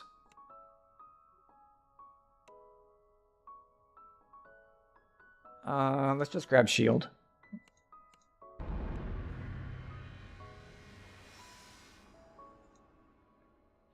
Okay, 1, 2, 3. Next. Meta Magics. Quicken. And we'll grab our last one. We'll grab Protection from Evil, because that prevents command. So we're already making progress. Concentration Spellcraft. Blur, thank you very much. Finish. Even though we will have displacement. We will also take... Web? No, I'm going to have to kill stuff anyway. Resist Energy is a good one. 1, 2, 3. We're doing like all utility stuff for our low level stuff. Where is Empower? Metamagics, Metamagics. Metamagics. Empower. And we're going to go Air. Air is enhancement, but we will take displacement first. There we go. 1, 2, 3. Next. All right, for level 2, we will take... I guess we'll take Electric Loop. Why not? And for level 3, we will take... We'll take Sleet Storm. Give them a taste of their own medicine. We'll take Lightning Bolt, even though we're probably not going to cast it. Alright, more Charisma. Same skills as always. Don't go up, don't go down. Level 4. This is where we would normally take Dimension Door, but doesn't really matter. We'll grab Shout.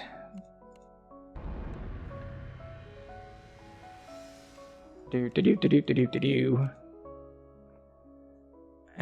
let's see. I think we'll get Evocation. The other option is like more spell crit and other things of that nature.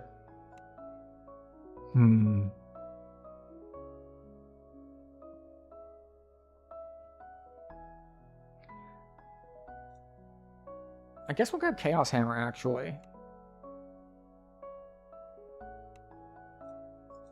Chaos Hammer's relatively strong. Not that I think it'll do much in here, but, you know. Haste, sure, why not? And...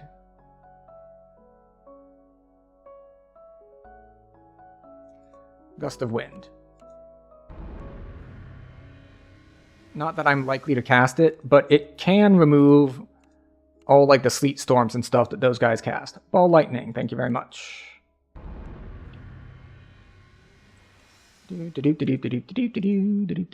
More spells. Greater Color Spray is super useful. Wait, what is Wild Strike?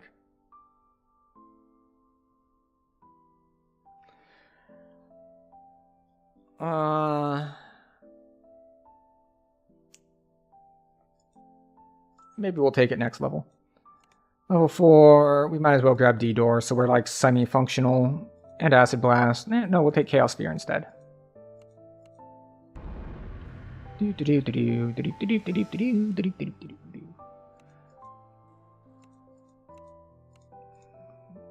Okay, more feats. Greater, like, we can take Mental Toughness here. We can take Greater Spell Focus Evocation. Take Chain Lightning. How close are we? We're 12. Okay. Level 6. Prismatic Strike? What is this?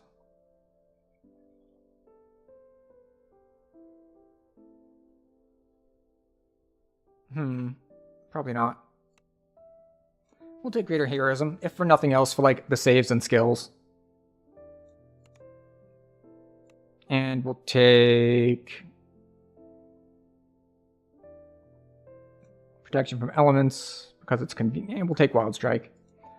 I don't know if we'll use it or not. We'll figure it out as we go. And...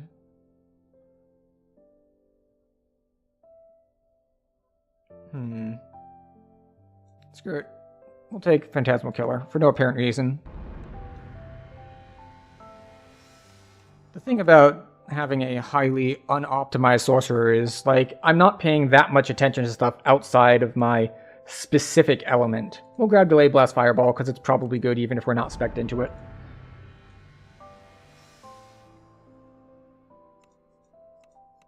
There we go. And for our last feat, I think we will grab Mental Toughness. We're going to take another quick look at our Magic options. Heighten doesn't really do anything for us. Extend doesn't really do much for us. Eschew doesn't matter. And Enlarge probably doesn't matter either. Actually, Enlarge works on extending the range of lightning bolts, right? Now, there's not enough range in Crucible for it to matter. So, let's see. We'll take a dance ball. Even though finger is probably better. We'll take prismatic strike, I guess. And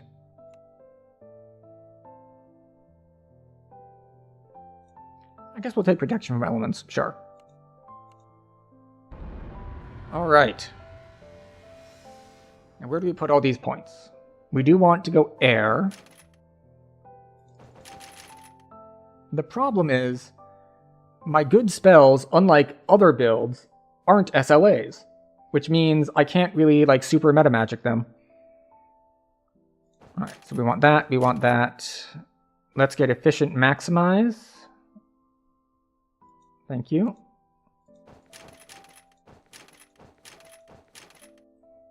And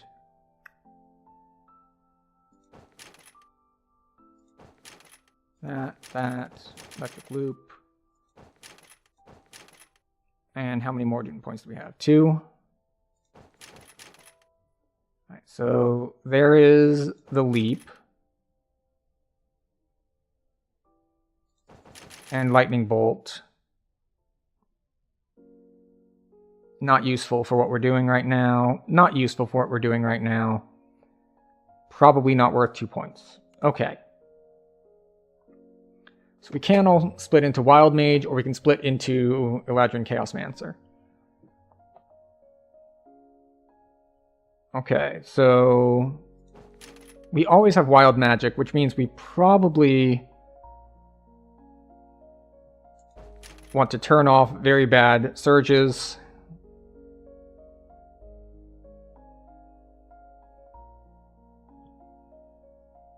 See, I haven't actually played this class before. So, we'll find out how some stuff goes. Is Phase Step another leap very similar to Wind Dance? If so, I can go Fire instead.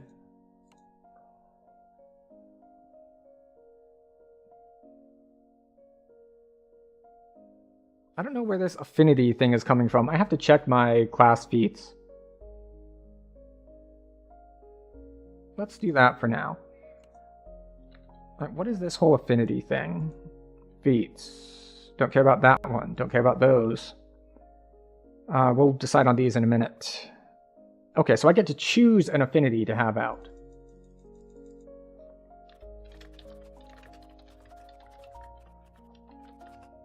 There we go. Fix our UI. Okay, so you are tuned to the magic of autumn. You gain 1 wisdom. I don't know why that one keeps going off on its own inside somewhere. Spring. You gain a charisma. So that seems good for us. Summer is strength. And winter is intelligence. Okay. What are the other effects they get here? Okay, so spring is charisma, yes? Okay, so if we're in spring, we get 3 universal spell power per character level, which means at 15, that is 45 universal spell power, which is a lot, actually. What's the other stuff? Alright, more spell points, which goes into See Invisible. We don't really care about that. Summer attunement, spring attunement, electric and sonic spell power. Good. Okay. 1 charisma, and quicken costs less.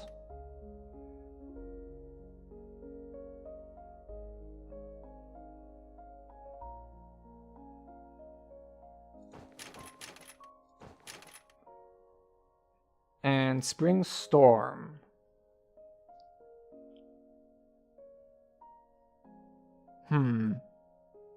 What's the duration on this?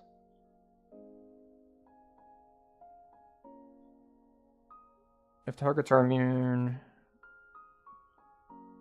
Alright, it says it creates a dark storm cloud, which makes it sound like it's a persistent AoE, but from the description, it seems like it's just a straight up AoE. So we'll see if that's any good.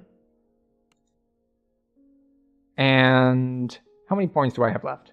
4. We have 4 points left. Well then. No more bad surges. Good. Excellent. And then we have 2 points left. What is this?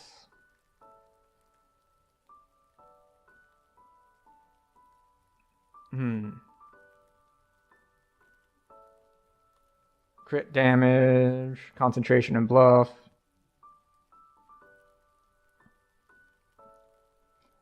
Honestly, playing this as...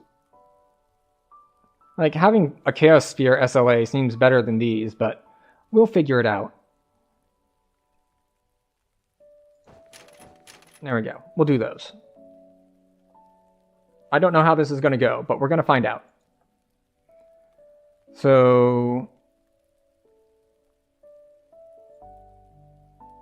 we're going to put that there. We're going to put this over here, because we probably don't care about it. We really want this one here. And we're going to run into a lot of problems.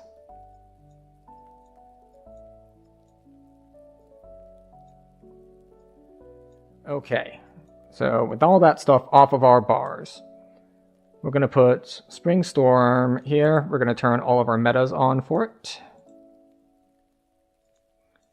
So we're going to be learning as we go, which is usually not the best way to do these sorts of things.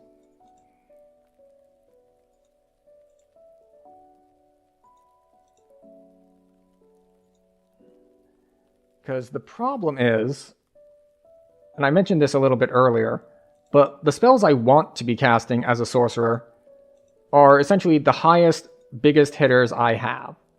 Which, if we look at this, is either Delay Blast Fireball or Chain Lightning. And those aren't SLAs, and I don't have a bunch of extra lives and extra spell points to deal with that. So, but first we're going to pull all of our buffs out onto bars, as before. Long-term buffs, short-term buffs, and then here, buffs that we may or may not use. So, or rather, not circumstantial buffs.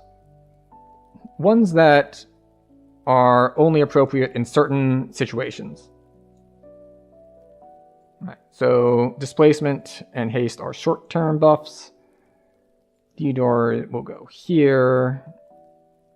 I don't know, we'll drag these out just in case. We'll drag these out. All right, we got that out already. We'll bring this out as well. Bring this out. This over here, I guess. Okay. All right. Good? Good. Now let's check the rest of our feats. Is there anything else in here we missed? Nope. All right. What gear do we get anyway? Presumably they get alignment spell power, but because they are sorcerer general, I'm assuming they get potency, just like general potency as well. I'm hoping they do at least. Otherwise, we have a problem.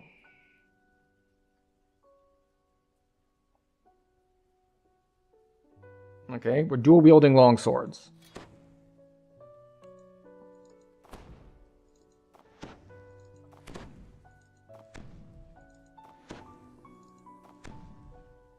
Alright, what spell powers does it give us? We have Chaos, we have Evil, we have Electric, Lawful, Light.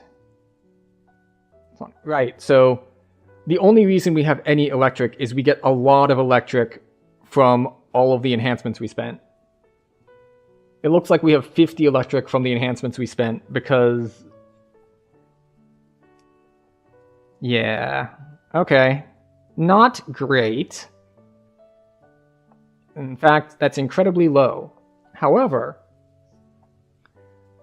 it does mean that if you wanted to do like a warlock split, this would be okay as far as the like alignment side of things go. If you wanted to do like Utter Dark Blast.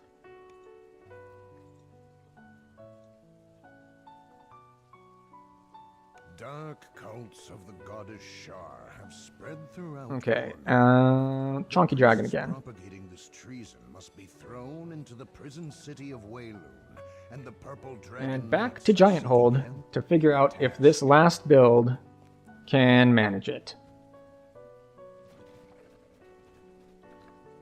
Alright, Gatekeeper's Grove. Thank you.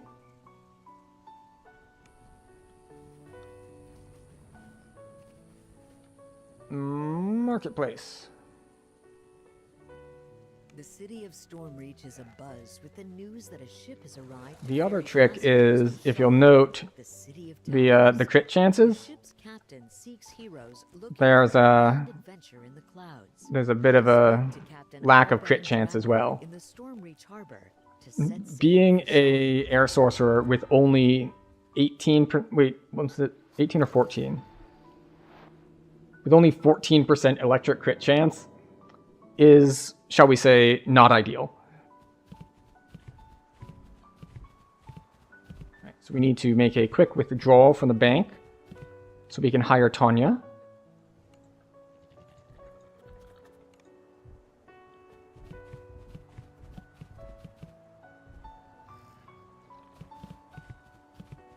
Alright, did I set my metamagics on for all of these? And then these are I don't know if I want to turn all of these on. Maybe we'll just turn maximize on because we did invest the points to make it cheaper.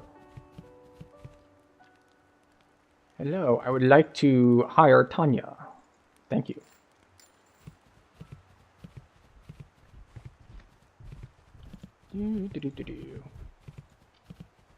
Tanya.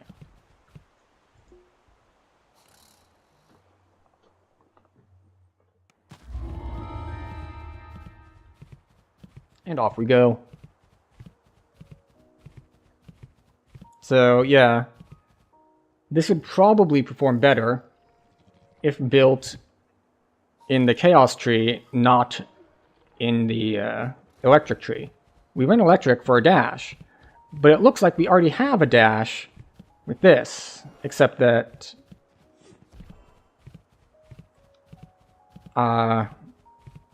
this recharges, and this has charges. So we still have a benefit to having this with us. Because, well, we have unlimited charges, as long as we don't burn them all at the same time. But the sorcerer is going to be tricky.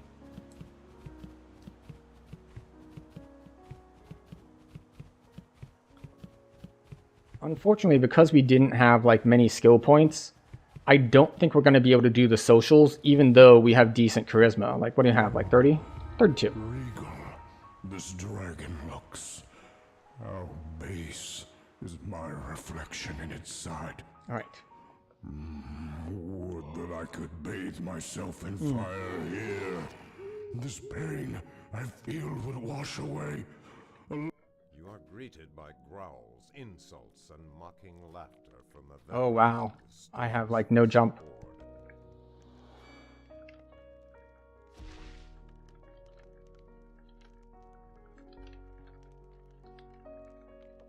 Yep, rolled a 20, still failed.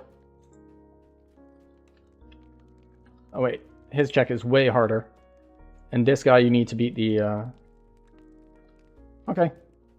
Can't do socials, even though we're on a charisma-based character. Alright, and now, time to buff. Wait, what do you mean I don't have...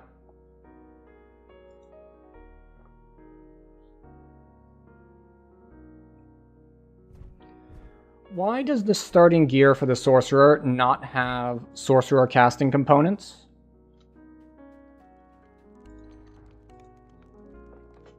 The starting gear for Bard contains Bard casting components. Why did they just not do it on this? Okay, sure. Sure, why not? We'll be right back. This dragon looks. How base is my reflection in its side. We're going to take a short detour to go purchase what we should have already received. In fire here.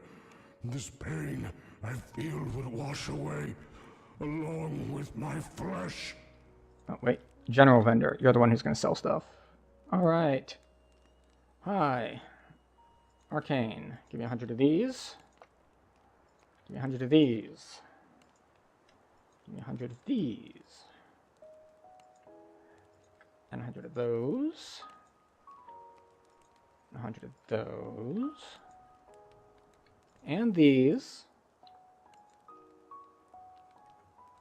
And these.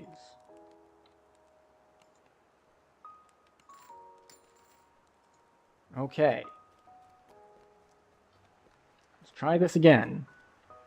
But with feeling this time.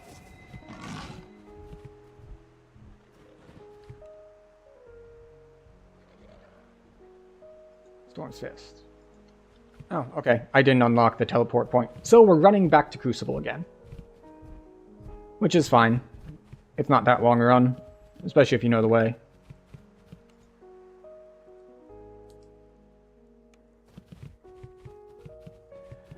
We're just going to go this way. Actually, we'll take this path. They both work, really. Actually, I don't know if I can make this jump. Huh, you can make it. Go figure. Not that it helps that much. All I did was draw aggro on a couple more guys. So, you know, not ideal. But we'll take it. Yeah, I'm not entirely sure how this run is going to go. But we're going to find out.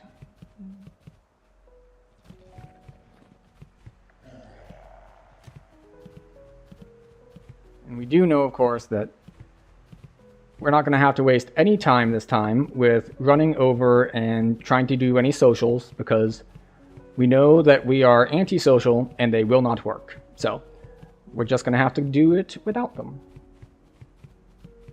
Which is, again, fine.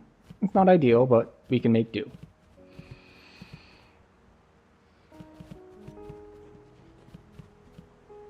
Okay.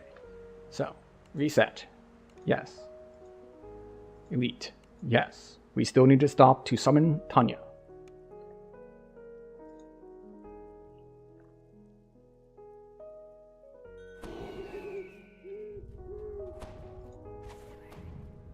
Okay. You are greeted by growls, insults, and So they have a shared cooldown, which is to be expected. Gundal, the commander of the Storm's Fist, sneers at you. Alright, so we get to put up our long-term buffs.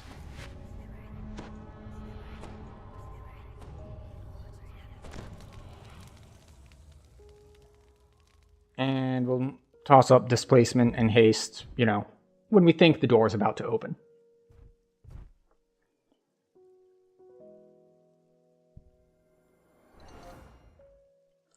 So let's see.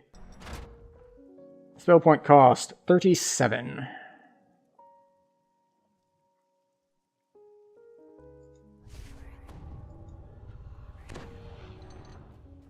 All right.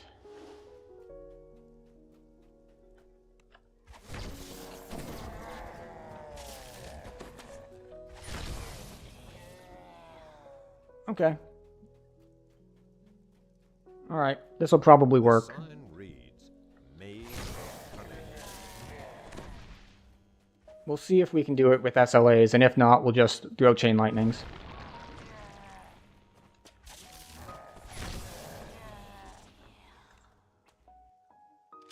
But this is much more similar to the Bard run, for all of the obvious reasons of, well, it's a caster.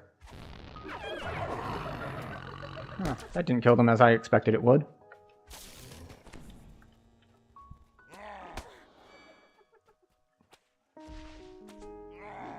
Follow.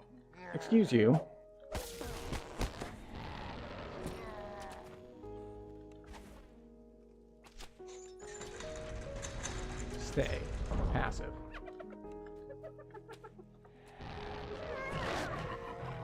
I think I did that wrong. I did do that wrong. And I neglected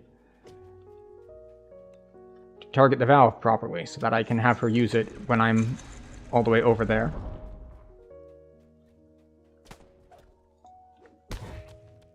Oh, just walk up, improve trip. Fine, be that way. And I have made a mistake.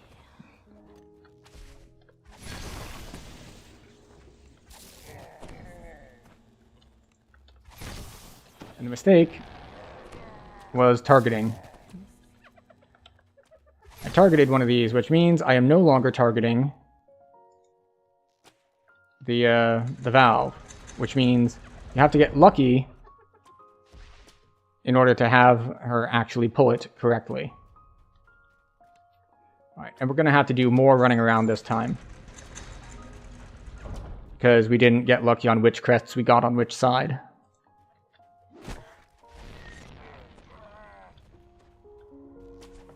Okay. There we go. Follow. Stand still. Passive. Valve. Pull the valve. It's probably not the right one to hit, but it's fine. Excuse me. Valve? Thank you.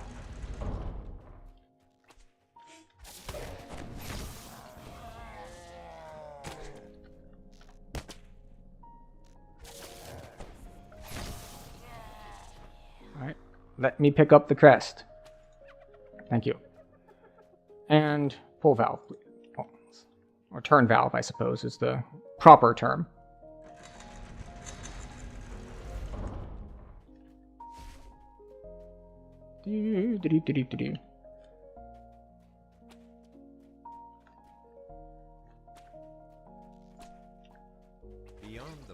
So I'm really just going to have her toss me heals, because, as you can see, on other lives we had like 400 or 500 health. On this life, no. 245. We are significantly squishier. That said, we are much more able to do a variety of things. Alright, follow, passive. Alright, let's see if we get lucky on this.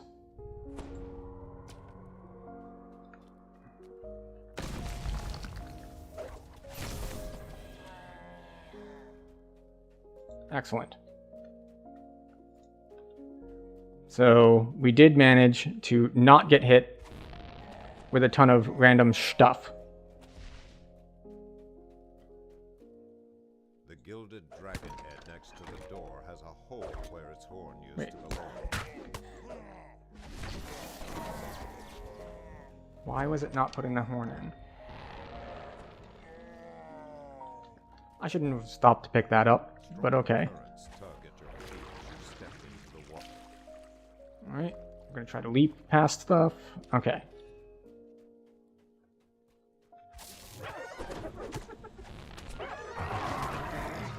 Alright, fine.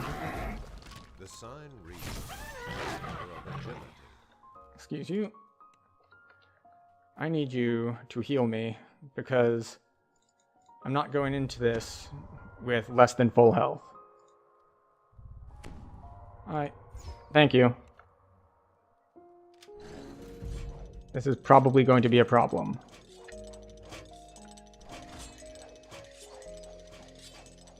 We're going to take a little bit different routing.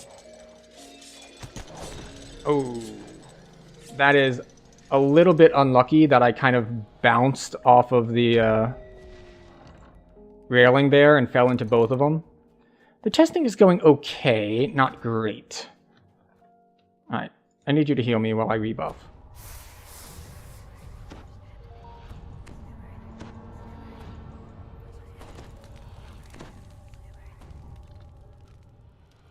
Yep. Alright. Oh, that's not what I wanted. So yeah, the spinning ones are the bigger threat, and they appear to not be running right now? Okay, sure, why not? Die once and it just makes itself trivially easy. The horn of agility Very accommodating.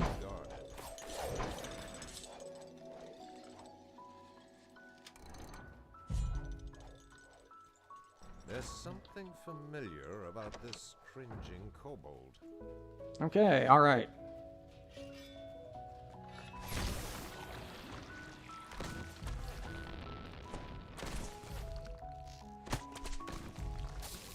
Oh, that was interesting. Had a little bit of like a weird lag stutter thing there as I went through. What does this do again? Oh, right. Universal spell power. Very nice. We'll need to keep that in touch. But yes, so far, the...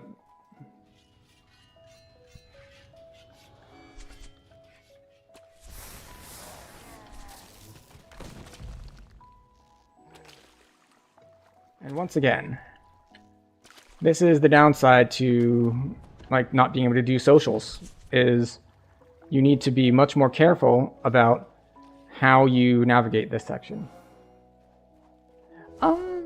It's possible that that would be important. I think the bigger deal is going to be the build itself, because the staff monk and the bard both cleared in 14 minutes and change. And the others were significantly longer. Like, not just a little bit longer. Like, wow, it's completely different.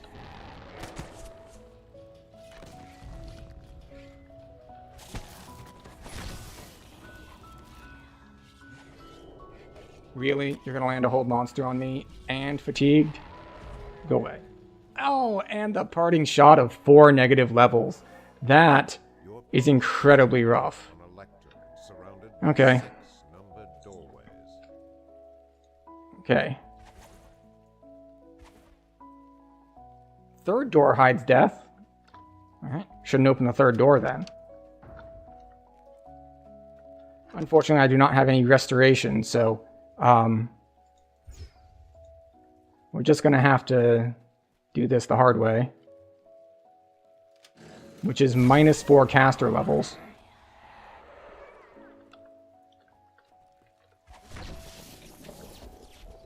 Wait, it didn't land? Okay, it's, I guess, slightly too far.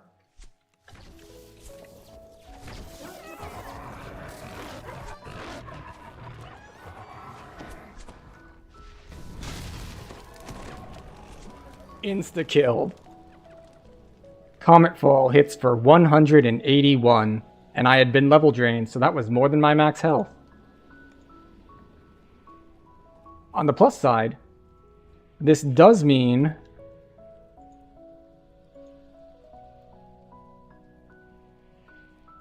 that I, oh, no. Don't be out there.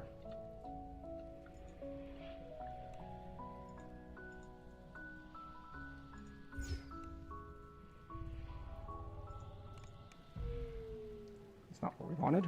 Okay. So we're probably going to have to shrine.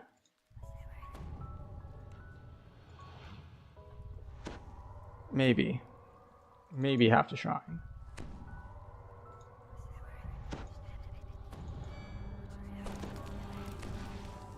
Okay.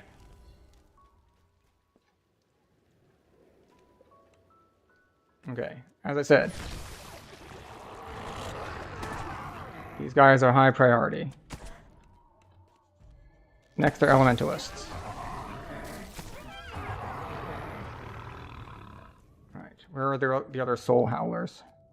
That's a runner. There's a soul howler.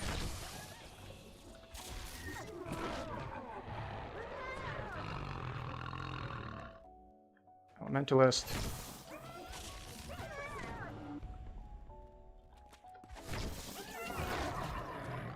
There is a soul hound. Oh, no, that's elementalist. This is fine.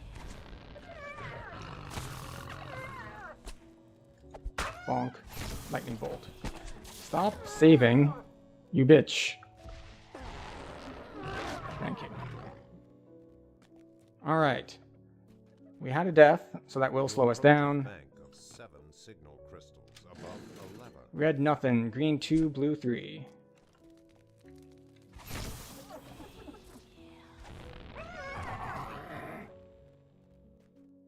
What difficulty? We are on elite. Blue 2, green 3. I might have just mixed those up in my head. But yeah, you should have seen the main problem for the Barbarian and the Rogue was crowd control. Specifically, being on the receiving end.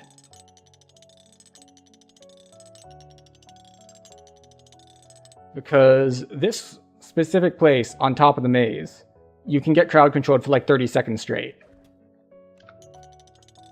As the puzzle wheel I got them backwards and I still had enough time to finish out. in the southeast corner of the room, the path forward is open. Blade Forge? If you have high enough physical resist rating, the traps don't hurt that much. So another option is to simply just do it.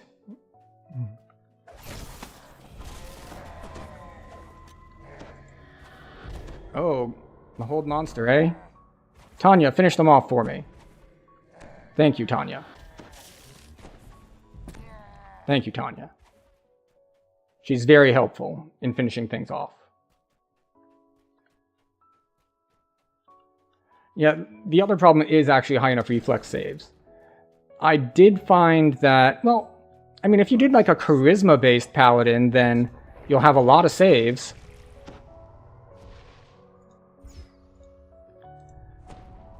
Because they get plus to all saves based on charisma. But I don't know if Blade Forge does well as charisma-based. But yeah, we don't have evasion, we have terrible physical resist rating. And this is how you can do the swim. If you don't have a class that is really capable of doing the swim. You just go this way, and you die. Now, what you actually do is you follow, and you have them heal you. Because while I can't cast spells underwater, she can.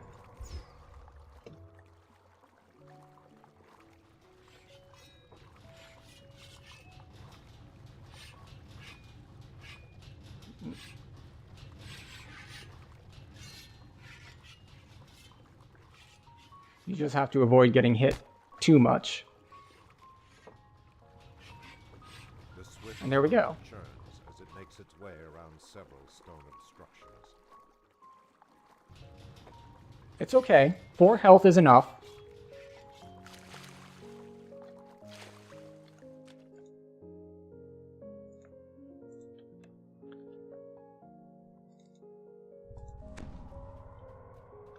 A glittering pile of treasure is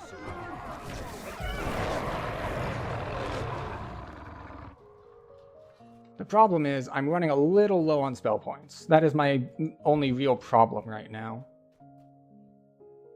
And Tanya does not offer a solution to that.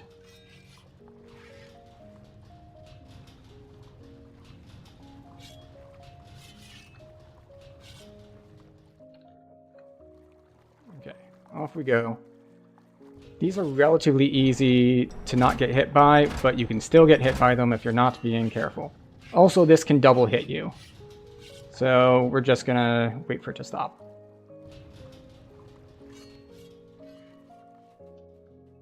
Well, you see, the thing about Tanya is, if you're a low DPS build, Tanya will just smite everything to death.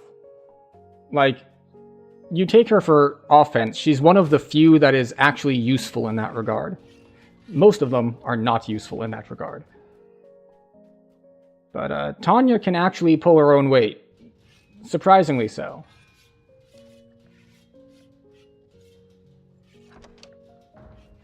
Alright. Offense. Follow. See, look. She knocked him down. She nuked him. Boom.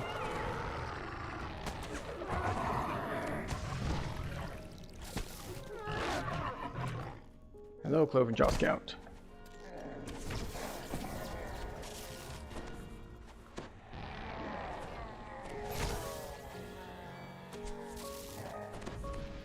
See, now that I actually have her here where she can cast a bunch of spells because the guys aren't, like, hidden or anything, you can see that she's actually been killing a decent number of them. Alright, come on out.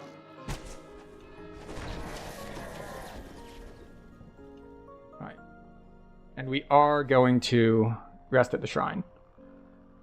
Which, you know, how long does resting at a shrine take? 10 seconds or so? Well, if she's attacking, she's not healing. That is true. However, if they're dead, she doesn't need to heal. And as you saw, when I got hit with Hold Monster, she killed the thing that cast Hold Monster on me before it could get me. So... But no, in general, I wouldn't rely on a cleric for mid-battle healing anyway. They're very useful for, like, touching up between fights, but I'm not so convinced on their ability to keep you alive during a fight. Mostly because I suspect that they will die in the fight. They're not very good at evading being targeted by things. Oh, here, speaking of which, have a blur.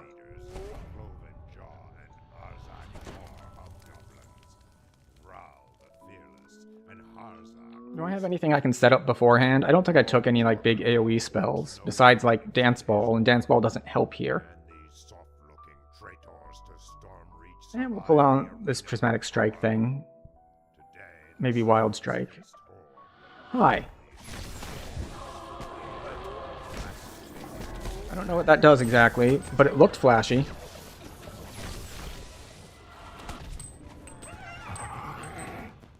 Oh, okay, good.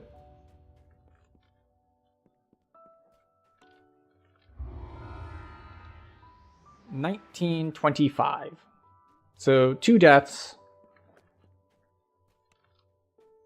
$19.25, which puts this square in the middle of the pack. Nowhere close to the quote-unquote good ones, but also a fair bit ahead of the rogue and or the barbarian, because we had the ability to, yes, we got crowd controlled and died, but we could also hit the guys crowd controlling us with ranged attacks to kind of take them out before they chain attacked us over and over and over again.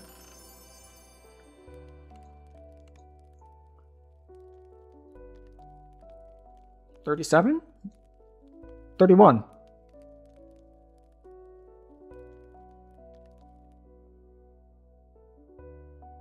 What made you say 37? Like, did you, like, just see it when I was looking at my character sheet for some reason and missed it? But no, also, this is hilarious. This pain I feel would wash away. At level 15, you want to know why I took so much damage from those spike traps? 9 physical resist rating. So, we've discovered a key stat that is missing from the iconic gear. It's sheltering. They don't have sheltering. Or if they do, it's really, really bad. Because at level 15, you can get... What is that, a plus 12 or a plus 16 sheltering at level 15? And it's just so weird to see when you're used to, like, an epic completionist, because you get so much physical resist rating just from epic lives for free that single-digit physical resist rating is, whew, that's a special one. So what I should have done is I should have written down those times so I could actually look at them. But we can go over them now a little bit. So that's that.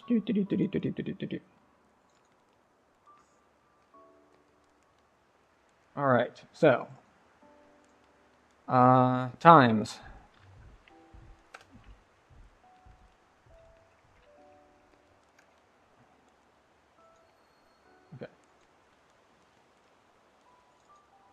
We had SDK single weapon fighting. 32, 33. We had, after that, we had the Spell Singer, which was 14 something. Then we had Tabaxi Staff, which was also 14 something. Then we did Razor Claw. Razor was an O, Claw. And that was, what did we say, 21 something? And then we had Ladrin Electric, and that was 19 something. So those are our tests for the evening. And so our results are in that Crucible is very, very doable on Elite, if you know how, with a variety of builds. I just cleared it on a build with no evasion, no special trap resistances, and 9 physical resist rating. And I did the swim. So you can do the swim, assuming that you bring a hireling. I will hash out the details on the rule set I want to use for this contest. I will pick dates and rules, and I'll update the Discord, and I will probably announce everything on stream this Thursday, which is our next regular stream. So look forward to that. It is after midnight here, so we're going to be wrapping up. Appears that most people have gone away, and I don't want to look around for a raid for just 1 or 2 people, so we will skip out on the raid tonight. That said, for anyone who is still around on whatever platform, this is where we do the awkward thing. Like, comment, subscribe, follow, whatever else is on your platform of choice, wherever the stuff is. You know where the buttons are. You know what they do. I'm just reminding you that they're there if you have enjoyed your time here. Speaking of your time here, though, I do appreciate you spending your time with me because there is a ton of entertainment available on the internet, and you have chosen to spend your time here. So I appreciate that. And with that, we will be ending stream. Next scheduled stream is on Thursday. Same time, should be around 8 Eastern. With that said, thank you again, and good night.